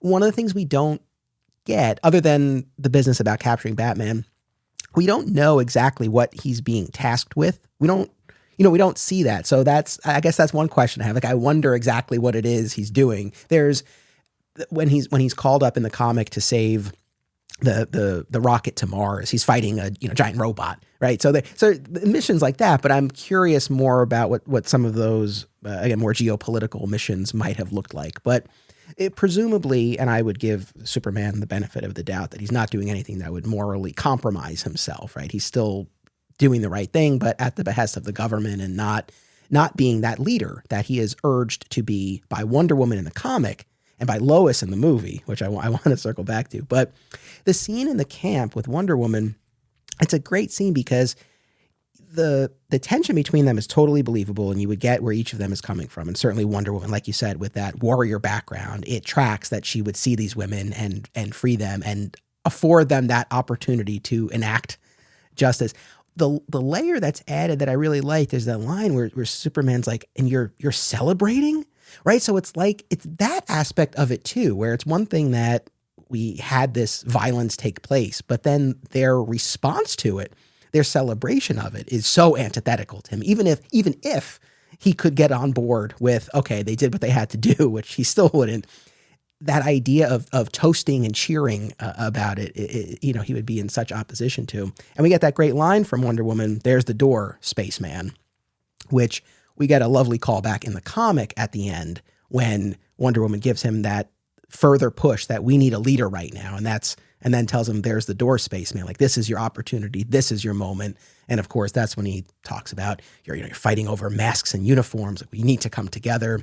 And he's no longer going to be doing the bidding of the government. He's going to do what's right for everyone. Everyone has to follow their destiny and so on. I want to get to the Batman of it, but with the Superman and Wonder Woman, that was to me one of the distinctions between the book and the movie that I don't know. I'm a little bit torn on, because the book really focuses on the friendship between Superman and Wonder Woman, maybe even more than friendship at one point when she plants one on him. And I think it tracks there because it builds. You have multiple moments between the two of them in Indochina. And then when she's awarded the medal, but then is essentially said, is essentially told you're done, right? Because she's trying to talk about what she wants to achieve, and that's not going to fly. And then there's that further conversation between the two of them over Paradise Island. And again, this recurring idea of like, Cal, you need to step up. You need to do the right thing. You need to be this leader. And then that final moment at Cape Canaveral. So all of that tracks really nicely. And then we get that glorious moment at the end where Aquaman rises from the depths with Superman and says, "This one's been asking for a woman named Lois." And as comic book fans, like, we're there for it because we know Superman and Lois. But in the context, it always bugged me a little bit in the context of the comic itself, that Superman and Lois had no scenes together. And then he's calling for her at the end. And it's just, I think that it really relies on just our collective knowledge of and love for the two of them. But in the material itself, again, all of the scenes were with Wonder Woman. Now compare that to the movie where, and I want to get your take on this, because the movie gives almost all of Wonder Woman's urging for him to step up and be that leader to Lois, particularly in that scene atop the Daily Planet. How did you feel about that change? I thought it was appropriate. It was a nice way to, because yeah, you're right. I mean, there's no real emotional groundwork that is given to the relationship with Lois in the book. But we did get it in the movie. We at least got a couple of substantive moments between them where Superman demonstrates that she is not only, someone that he probably loves, but she is a confidant to him. And since she is obviously a high level journalist, she has a pretty good understanding of the events around her by necessity. So she can be a sounding board. And I mean, she's enough of a sounding board that it demonstrates to us that he can trust her. And I liked that in the movie. I thought it was a nice way to give some additional credence to that relationship, because in the book, that probably wouldn't have been an out of place role for her to serve. I think you could still have just as much important moments and payoffs with Wonder Woman if they did the same thing that they did in the film. So I actually really liked that and appreciated that. You could argue that maybe the book it already had too many characters, so why add that and we'll just have a little Lois Easter egg at the end? That's fine. But in a movie environment too, Lois, I think, commands enough recognizability in comparison to a lot of the other characters in the book that it made sense to give her a little bit more of a prominent role. Yeah, no, I think overall, historically, since it's been so many years now, my feeling has been very positive towards that change for the movie, because again, it kind of solves that little issue that I had with the book where you didn't have that meaningful moment between them. The other thing too is that in the comic, Lois is seemingly on board with this anti-costumed hero sentiment, particularly in that Vegas scene. She has some comment about, and I forget who specifically it's in reference to, but about them being un-American. And then Bruce makes a crack about how essentially she's, from Superman's mouth to Lois's typewriter. So I think by the movie making her be the one to say, okay, this country's about more than an administration. It's this ideal, and that's what you need to be fighting for. I kind of like that. Again, it does come at the expense of more of that development between Superman and Wonder Woman, but I think it's a worthy sacrifice, and I think it still works. And you still get those key moments in the movie between Superman and Wonder Woman. Now, the Batman of it all. So in the comic, very early on, we see the newspaper story about how Superman and Batman had this battle, and there was this green smoke, and Superman was disoriented, and Batman escaped. And so essentially Superman failed in this attempt to bring Batman in, and now he's still at large. And then later on in the comic, we get this information about when we have this conversation between Superman and Batman, and they talk about how they staged Superman's defeat, right? So if it looks to the public like even Superman can't bring him in, then it kind of is what it is. He's still this outlaw, but that'll give him a little bit more breathing room, and he'll be able to operate.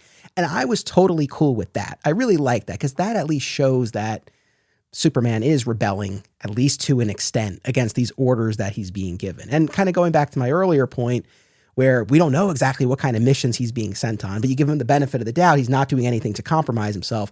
And this lends credence to that, because he doesn't think it's right to bring in Batman, and so he allowed him to continue to operate.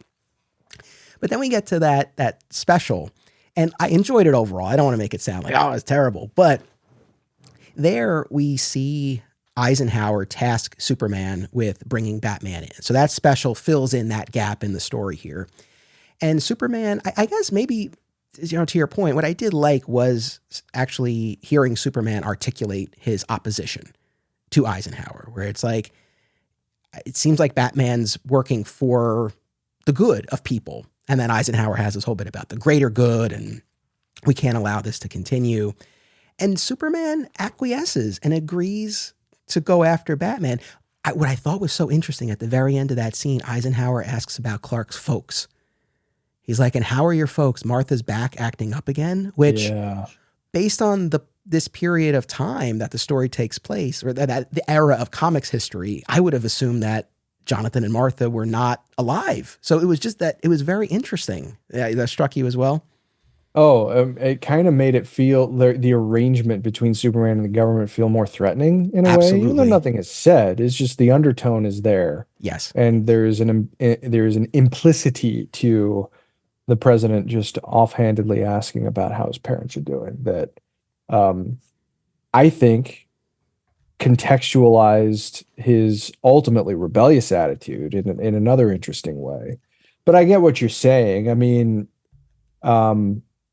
Batman having an outsized level of importance and Superman coming to the realization that he should be doing this.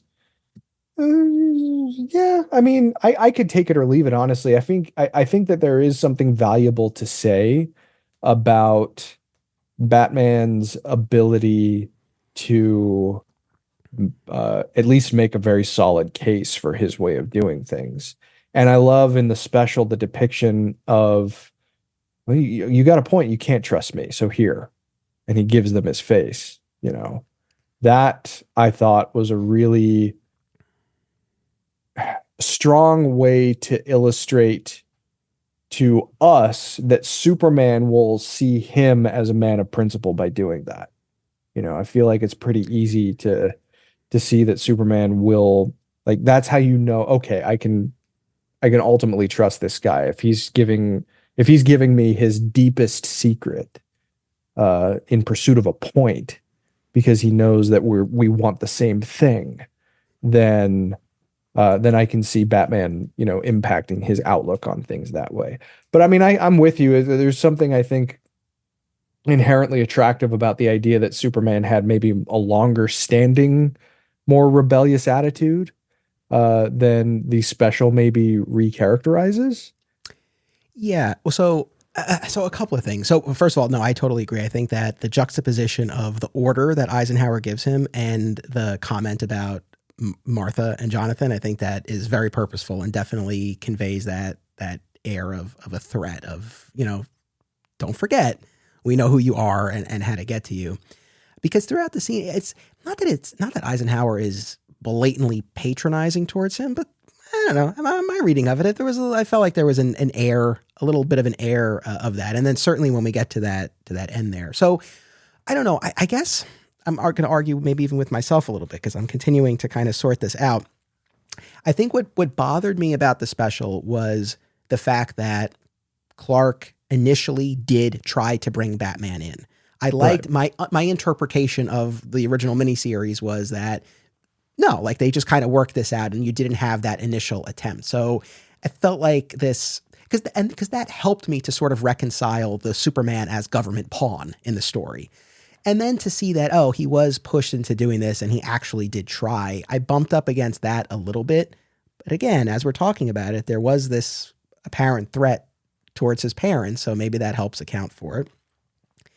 And I know all the people who don't like Batman v Superman are listening to this and you're like, well, you had no problem with Batman v Superman. What's your problem now? I know. Well, it's a journey, folks. And then, so I didn't really love that aspect of it. And this is such a fanboy thing, but it pissed me off that Batman got the drop on him. It just, it falls into this trope again of like, oh, with enough resources and prep time, and he hits Superman with this ordnance and he drops cars on him and he used these sonic devices. And of course there's kryptonite and then he's got an oven that he's going to shove him into, or furnace or whatever that contraption was. And then of course it's Wonder Woman who intervenes and Wonder Woman who's able to kind of knock some sense into them.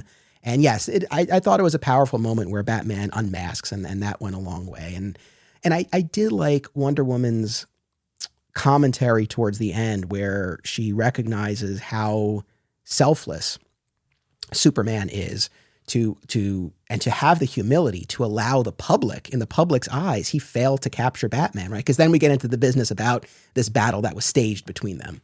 So that resonated, but I felt like this story went a long way towards showing Wonder Woman's role in this trinity, and there's something to be said for that, but I felt like a lot of it came at the expense of Superman. So I don't know. It's one of those things where it's a crazy thing to say because like we got more New Frontier material from Darwyn Cooke, and that's a gift, and I will always treasure that. So, but there's a little part of me that's like, I was more okay with filling in that gap on my own in the original miniseries. What this added, I think, provided more that I had kind of more of an issue with. So that's, I think, what I was wrestling with. And I mean, what you describe is the exact problem with prequel storytelling generally, broadly speaking. Are you going to find that there is more value in seeing that the engineers used to be human-like before you watch Alien for the first time? Or was the mystery of the engineers part of the allure all along? And oh, by the way, this android with an axe to grind basically created xenomorphs as a species. This is a huge, weird tangent, and I apologize for that. But it's just to illustrate, the value of prequel storytelling, and if it actually says something substantive that you take additional value out of that you did not take from putting those pieces together about what the past might have looked like on your own. Yeah. And I think that what you describe is definitely a compromise, especially if you really did enjoy putting those pieces together on your own. That being said, when it comes to that moment in this special in particular, I liked it more than I was thinking about how it fit into things, which I think is just because it was an enjoyable read. It's worse if a prequel is answering a question about a previous event and it's doing it badly, because then it's just going to be distracting on multiple fronts. But at least with this, even if the aim maybe gives a little too much information, it's still a Darwyn Cooke comic, so I'm going to have a good time. No, it's true. And I think looking at it more through the perspective, or thinking about who the story serves, I think it serves, or my view of it, it serves Wonder Woman and it serves the Trinity as a whole better than it But not serves Superman. Superman individually. And that's the problem that I feel like I have with it, where I feel like it's set up to, again, to further the Wonder Woman of it all, particularly in this group dynamic. Less, and I feel like Superman suffers a bit for it. At least in this is the way I'm looking at it now. My perspective might change, but that's kind of what I was feeling reading it this time. Yeah, I mean, I don't disagree with you. Superman would often get the short end of the stick in situations like this. If it's a story that has those three characters, then you might see Superman sitting more moments out than you might think. And I mean, at this time too, I feel like DC was a little bit less willing to grant Superman a bigger spotlight. I think this came out right as New Krypton was getting ready to gear up, or maybe it was a little bit beforehand. But I mean, Superman in the books had lost a degree of prominence that he had at the beginning of the 21st century. So maybe it's symptomatic of that. But when it comes to just the storytelling itself, I would like to think that Cook is just confident in the resiliency of a symbol like Superman, that he thought he could take it. That's how I'll probably just personally rationalize it in my own head. Yeah, no, I love getting your take, and audience, I would be curious to know your reading. Maybe I'm being a little too hard on it or a little too sensitive as a Superman fan. I don't know. I mean, if he had at least said to Batman, if I wanted it, you'd be dead already, I would have felt a lot better about it. Yo, speaking of Batman v Superman lines and moments, when Batman gets the drop on Superman and Superman's down on the ground, Batman says, "Get up, you motherless alien." And I'm saying to myself, Clark, just tell him your mom's name is Martha. We've seen that's the way out of this situation. It'll solve everything. It would solve a lot. I mean, honestly, when I went into BVS the first time, I was hoping it would go a New Frontier route, like they were never actually going to be fighting each other all along. But oh well. Yeah. But anyway, but I mean, well, again, my reading of it is when he goes after Batman the first time, that he is legitimately trying to bring him in. Is that your reading as well? Yeah. Yeah. All right. When it comes to that, and I mean, I guess I'm okay with it, or at least a little more okay with it, because we get to see a moment of revelation that Superman gets to have. Granted, it's provided by other characters, but I guess I took some value in seeing a little bit more of what the relationship was like between Superman and the government, and how even if maybe they have some leverage on him, that's not ultimately going to stop him from doing the right thing and to serving that greater good, even if what he believes to be the greater good doesn't necessarily conform with the sitting president of the United States. You know, that completely like it was already efficiently separated in the core miniseries, but that special completely separates the characterization of Superman from something like we saw in The Dark Knight Returns. You know, because that Superman just kind of went along with the orders and didn't really question them. And here we at least got the idea in the core miniseries that he was not necessarily going to just follow orders. And now we know after the special, even if it tweaks things a bit, that he has his reasons for going his own way. Yes. No, I agree. No, like I think and I'll move on from this, but I think that getting that insight into kind of what might be, what the pressure might be on him, right? How the government might be exerting that pressure. I think that was valuable information to have. And yeah, I think it's just more how some of this played out that I would have liked to have been, maybe gone a little bit differently, but sure. Definitely some important pieces here, no doubt. Mm-hmm. So we've covered a lot already. Where would you like to go next? I guess I was hoping that we might get a little bit more from the more iconic villainous forces of the DCU that we did not end up getting. Granted, does the story lose anything without a greater role for someone like Lex Luthor or the Joker? No, not really at all to speak of. But I would have liked to have seen, okay, was Luther in New Frontier, are they going to have any of the businessman component, or is he just going to be a mad scientist?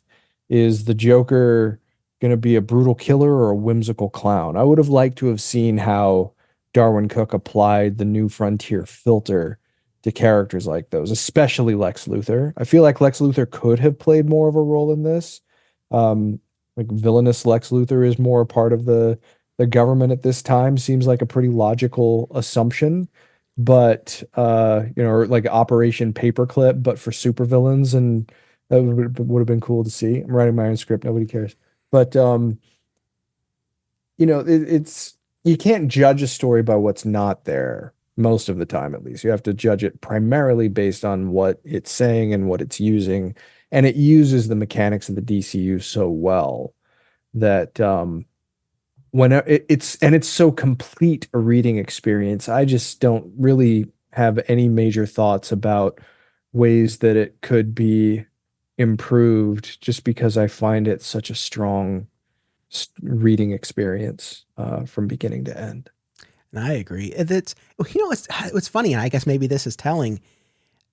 When you brought up the lack of villains, and maybe it's something that should have been so obvious for me to think about, but I don't think I had ever really considered that all that much, which I think is ultimately a testament to the story, where there's so much going on and we're focusing on the heroes, and the antagonist here is the time and the forces at work. I mean, even when we get to the center, right? Dinosaur Island, that's this primordial force, this existential threat. It's going to cleanse the earth of humanity before it departs for the stars. Even that is really just this metaphor for all of the paranoia and distrust that's taking over. Not the center of everyone's lives. Yeah. I mean, not that it's, those problems that are at play are there. It's not that the center is causing them, but that it is causing this worldwide panic and hysteria, and, particularly among the mentally ill and people who are particularly sensitive or susceptible to this. But yeah, even that, it's not like, oh, it's a villain making a speech and they're going to, go back and forth. It's just this force, this physical manifestation or representation of all of the problems plaguing them. And it's the biggest hurdle for them to overcome is just to step up and come together. So having more villains at play would have put a different spin on it. Something that might've been cool. I don't mean to keep beating up on the special. I'm so sorry. Like if the special, you know what I mean? Like if the special had maybe done something with the villains, that could have been a place for them. That wouldn't have taken away from the main story. I don't know. But that's the thing. It's like, I could never disagree with you. Would it have been awesome to see Darwyn Cooke's take on Joker, on Legs? Like, yeah, man, that would have been amazing. That would have been cool. Yeah, we only really got glimpses of them in variant covers that he did in subsequent years, and I mean, we got glimpses of the Joker and Ego, but, for the most part, I feel like so much of the story, and rightfully so, was about the heroes determining and discerning a moral path forward through these institutional forces that are telling them to think and do things a certain way. The other side of that, I feel like Luthor could have really stepped into, well, what if someone just went along with that?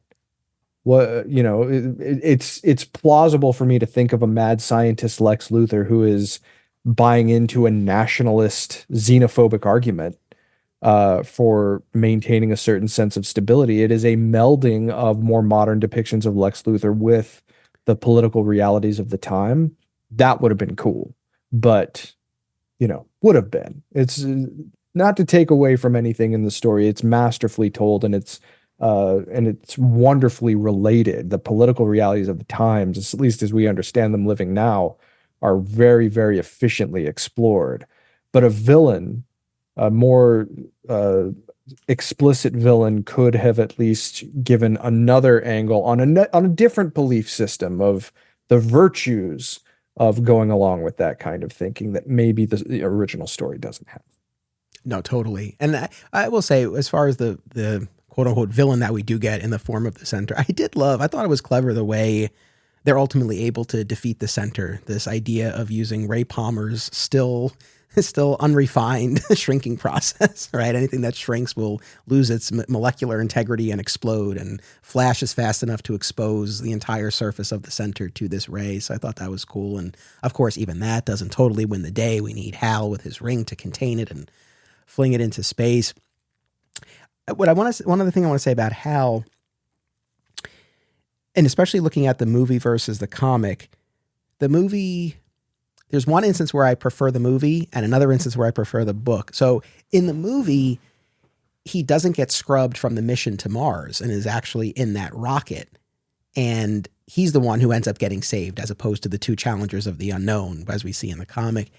I didn't love that in the movie, because the whole thing is he wants to get to the stars. And so when you save that for the climax, when he's taking the center out there, it has a lot more impact. So I felt like, you got to keep him, we got to keep him a little bit more grounded.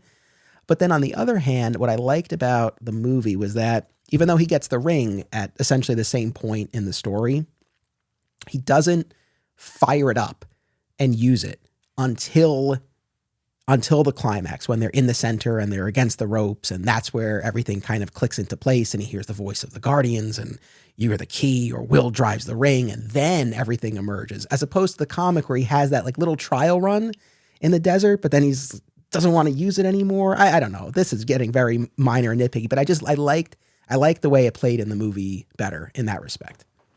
It's more efficient, certainly, and by tying it to his ultimate goal, I think there is a degree of emotionality that stems from that. But yeah, I mean, at the end of the day, it just speaks to something else that we've talked about over the course of the whole discussion, was just more meat, more overall material in the book that the movie has the ability to draw from. But again, the sign of a good adaptive philosophy, especially if you have to cut a lot of material out of a story when adapting it, is if they're at least, it's not necessarily that they're cutting character development as much as they're just reorganizing it. So at least that was a thread that they did want to serve in the movie that is also served in the book, as opposed to just ripping it out and making it easier to tell in the adaptation. And one thing that was additive in the scene in the movie between Hal and Carol, when she offers him the job right before he orders the champagne, in the movie, she asks him about the gap in his resume. And he admits that was time he spent at a psych ward, but there's no shame about it. And he talks about how he's like, I learned a lot about myself at that time and what I want. And I just thought that was interesting and a cool addition. I mean, obviously in the comic, I guess there's more with him and Ace talking about essentially the PTSD that he's struggling with and all of that. But I liked that exchange between the two of them. And I loved all the Hal and Carol business. And of course the big kiss that they have, by the engine before he leaves. And that moment in the book where he's like, if I am a coward in one respect, it's matters of the heart. Because he waits not only until there's the roar of the engines, but he also waits until his helmet is on before saying, I love you. And I like that contrast between the bravery he displays out on the field versus in his romantic life. So I thought that was cool. Yeah. And I mean, part of what I think accomplishes this so much is, at least in the movie, like the idea of getting across the original like intended themes of the characters as presented in the book, is the voice cast. I think the voice cast in the movie is rather exceptional. It's amazing. And I've forgotten some of them, and I was watching, I was like, oh my God. Yeah, and it's not just too that the casting is exceptional, but this was a movie that was directed, or the voices were directed by the master herself, Andrea Romano, who DC fans should know all too well from Batman the Animated Series. And of course, one of the key elements that makes her voice direction style so distinctive is that they choose to cast based on vocal qualities, as opposed to just casting voice actors who put on different voices. Like, these people speak their natural speaking voices. It's still not criminal, not that severe, but it is a missed opportunity that we didn't get more from Jeremy Sisto as Batman.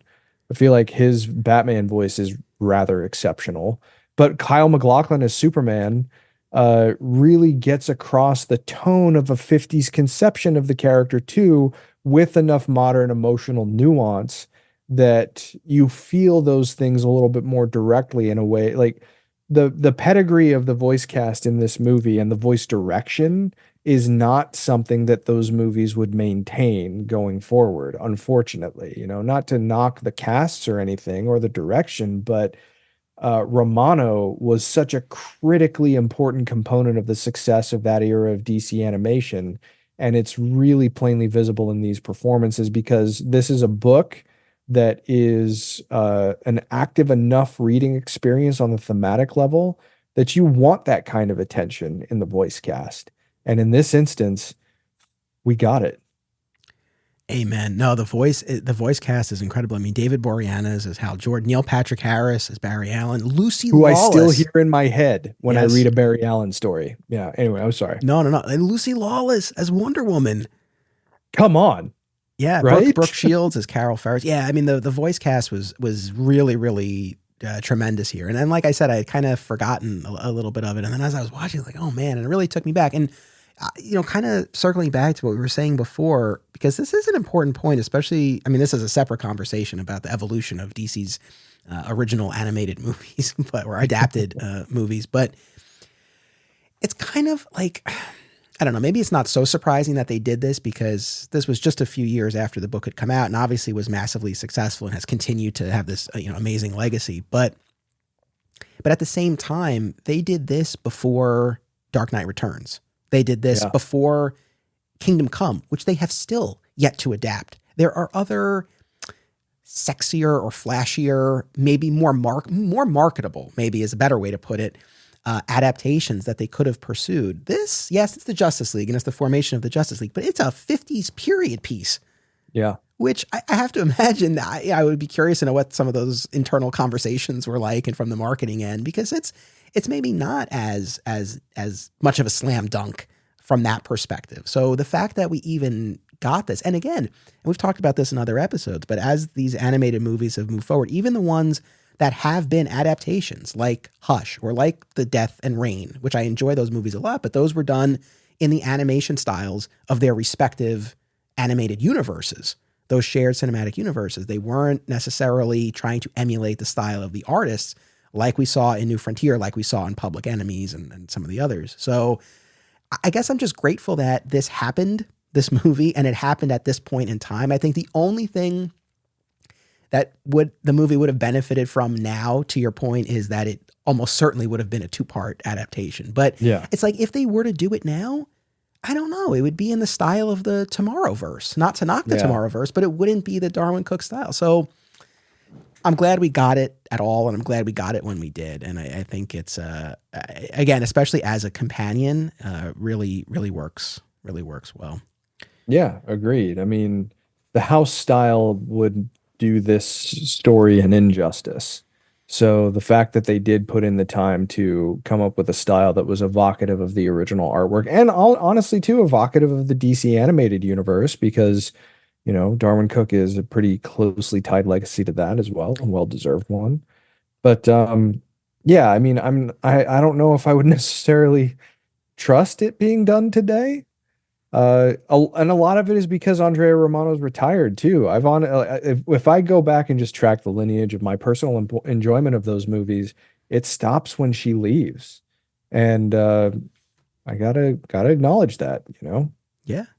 One other thing on the Superman of it all, the movie also adds a scene with Superman and Faraday outside of Martian Manhunter's cell, and I like that scene because Superman is the one who says to Faraday in the movie, like, he can leave anytime he wants, right? He's choosing to stay here. And also makes a comment about how we're both aliens. It's just that he looks a lot different than I do. So, again, it gave Superman a little bit more to do. And I liked that placement, in the movie there.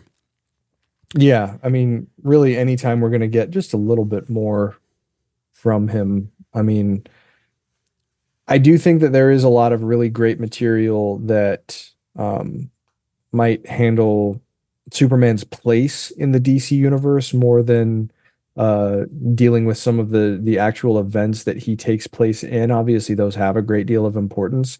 But one thing that I feel like can be said for New Frontier overall is that Superman's presence looms large over the story, and his influence certainly looms large over the story too, or at least a perception of his influence. And then we see the depth of it a little bit more when we spend some more time with him. So I like that it has those layers, but I certainly would never talk down about the concept of maybe getting more from him in a story like this. Sure. But look, it's a tough thing. And again, this is not Superman, the New Frontier. It's DC, the New Frontier. So it's the role that he serves is a smaller one than, as Superman fans we would probably want, but it's one that's fitting for the story. And he accomplishes what he needs to because he steps up and he rallies them in the moment when they need it the most. And his seeming death galvanizes them further to action. So it is important. And again, it's just, look, I tear up every time I get to even in the comic when Superman and Lois have no scenes together, I still tear up at the end when this one's been asking for a woman named Lois. So it's still, it totally works.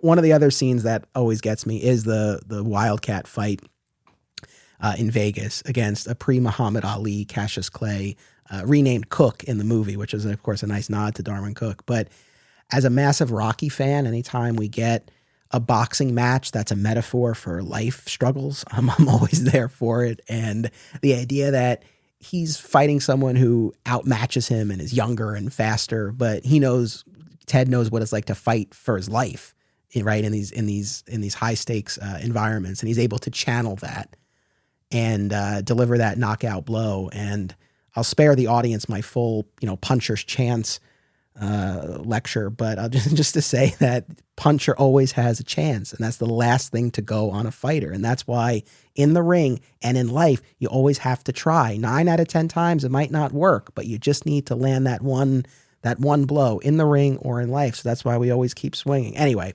when he's like, "This is my fight. These are my people," and it's great. Like you said, you don't get a lot of the JSA in this. And this isn't Wildcat. I mean, it is, but he's not in his Wildcat guise. This is just Ted Grant, and you catch up with him at this point, and it was cool.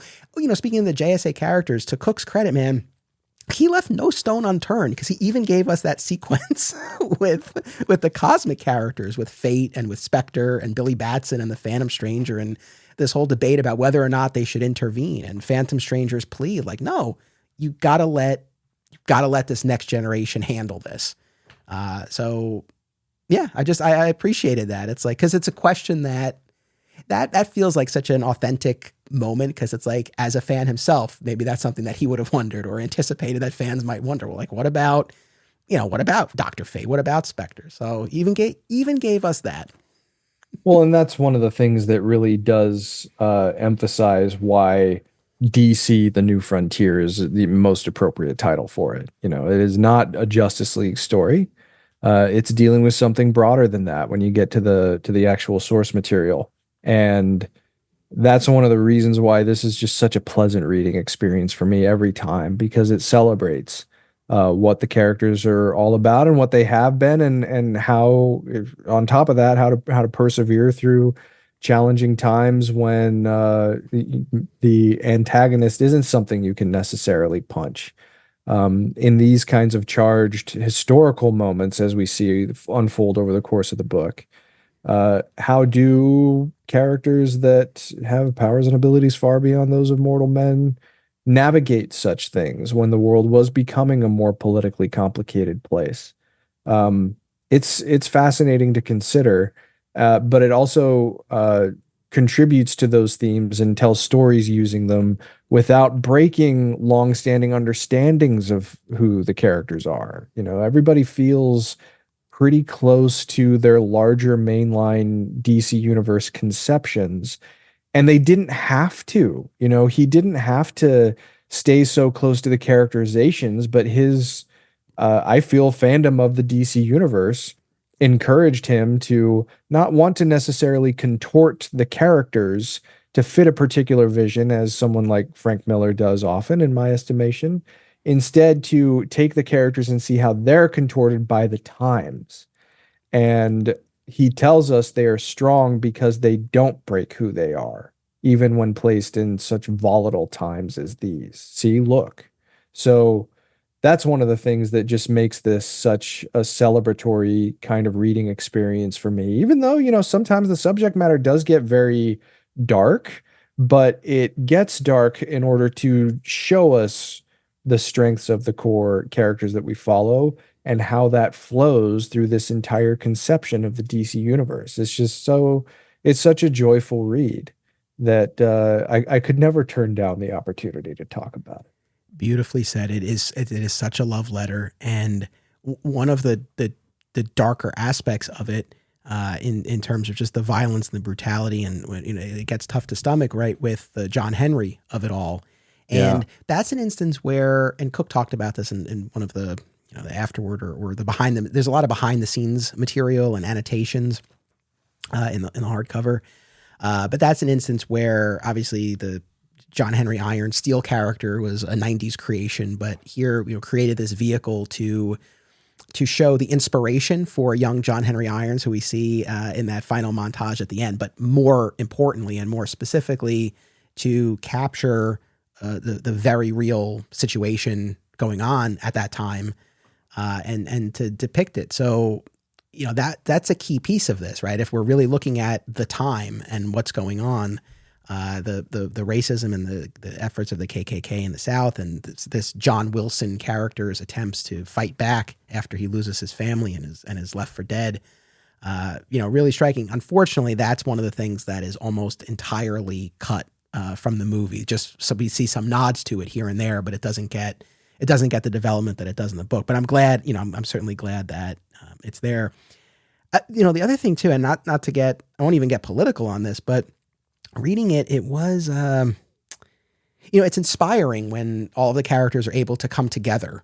And I think it's from the movie, not the comic. Maybe it's in both, but it's at least in the movie. There's this line, when they're at Cape Canaveral and they're all walking together of like, today there's no Democrats and no Republicans. And I'm saying to myself, like, we are in such polarized times. And I guess probably every generation has some feeling of like, there's some problem, right? But it feels particularly fraught now during these times. And as I'm reading this, it's like, what would it take to get people now to come together? So it was an interesting experience going back to this, particularly now, because there's that aspect of, wow, like it's inspiring to see how they were able to overcome this. And then a little, I don't know, a little depressing, honestly, to think about where we are now. And it's like, it's hard to kind of see a path to the triumph that these characters were able to achieve. Yeah, I feel like what it speaks to, because social scientists have documented that the reason that it feels so hyper partisan now or hyper polarized now is because it is.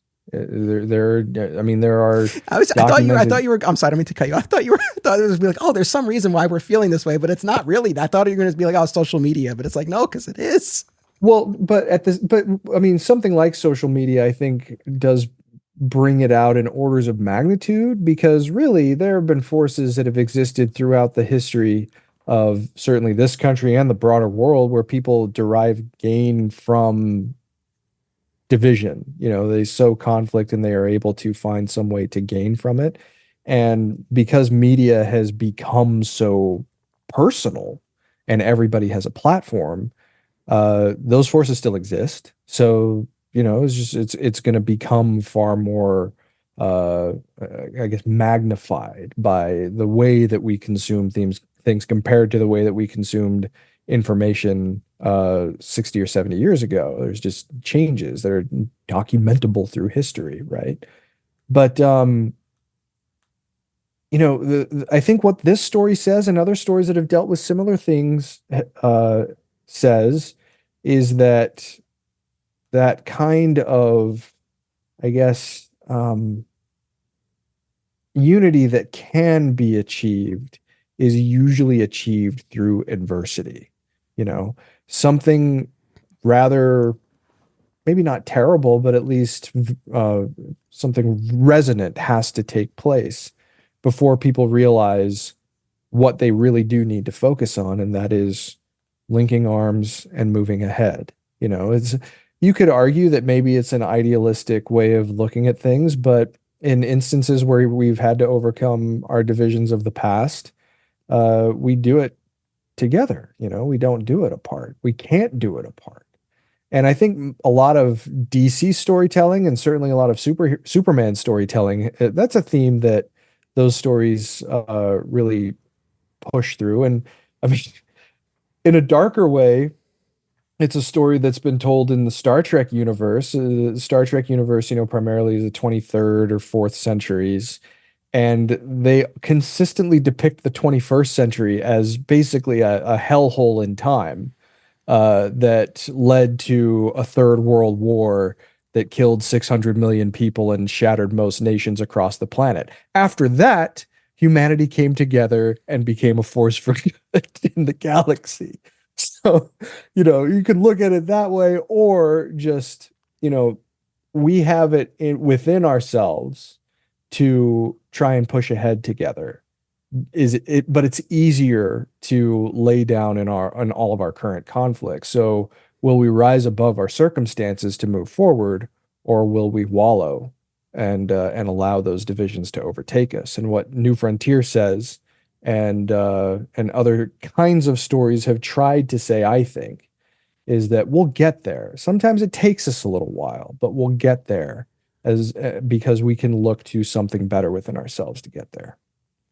Well, that's a wonderful and wonderfully optimistic note for us to go out on. Well, first, is there anything else we didn't talk about that you want to talk about? I don't think so. I mean, again, this is just such a richly layered story, and Cooke gave so much meticulous attention to detail on every way that the story is constructed, from obviously the visual look, the way that the colors are applied, I think gets across in certain respects kind of a warm nostalgia before it then reverses into a stark kind of horror, especially with the some of the moments for John Henry. But every element of this, particularly when it comes to reasoning out how the story would play out, what people believe, and how those beliefs, the political realities of the time, and broad-based superhero myths, what happens when you throw all those things together? He thought of virtually every major consequence that comes from that kind of a blender job. And it's fascinating. There's so much to get from it. They are truthful depictions of the characters, which you don't always get in these kinds of alternate universe stories. And it's just a joyful celebration of the history of the DC Comics universe. So thank you for letting me talk a little bit about it. I love this story. My pleasure. And look, I don't know that we said this explicitly, but another metatextual reason for Superman's behavior in the story, right? If you look at Superman comics at the time, we had moved past those grittier initial golden age stories, and we weren't yet into the wildly imaginative and additive Silver Age era of the character. And you had this in between, and everything going on in the real world, and cracking down on comics and looking at the effects of comics on juvenile delinquency and the effects that had on the kinds of stories that were being told, and how the medium was essentially neutered, at least for a time. So the idea that this Superman kind of fits within that framework, it tracks in that way as well. I probably know the answer to this, but it's at least worth mentioning in closing here. Cooke gave us the 6-issue miniseries. We had the animated adaptation, which of course is its own thing, and we got that follow-up special.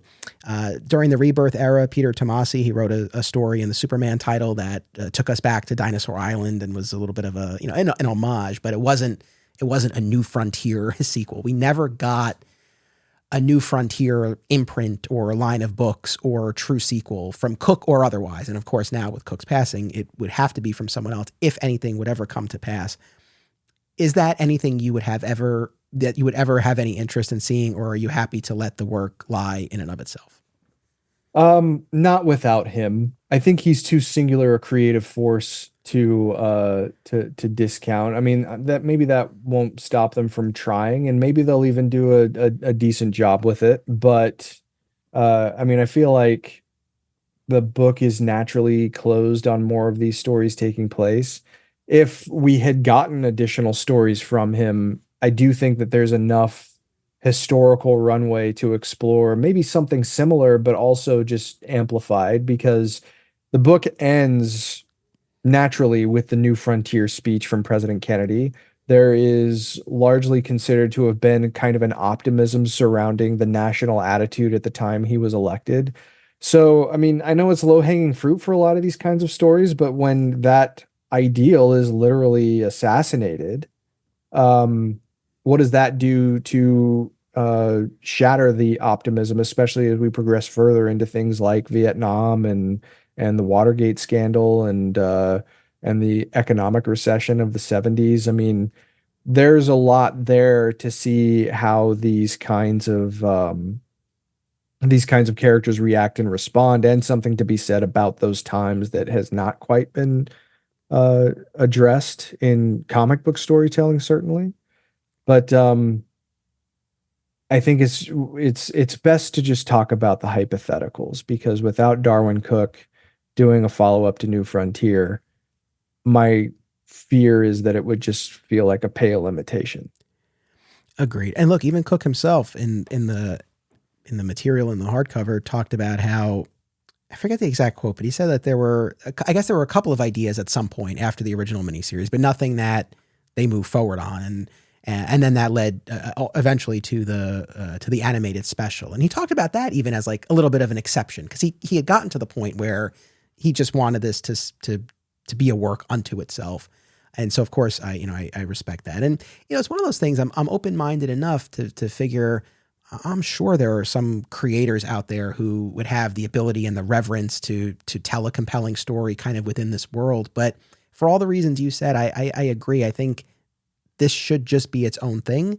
And I think we see things like Superman Space Age, for example, that has kind of a spiritual similarity in looking at these characters and setting it as a period piece and tracking them over time. And so I think you can do stories that are in that vein, that kind of tap into the same idea without treading on the same new frontier ground. I mean, my position has changed, but obviously this was before Cook's passing. I mean, at the time, I remember always saying, like, I wish, because this was before Barry Allen came back, for example. And I remember saying, like, oh man, they should just do a New Frontier miniseries or series with this version of Barry. And that could be our way of having Wally and Barry. And obviously the mainline continuity went its own way. But, there was a point where I was definitely more open to that. But yes, that of course was when Cook was alive. And now, I think there's something very important and special, sacred almost, about being able to kind of say, like, this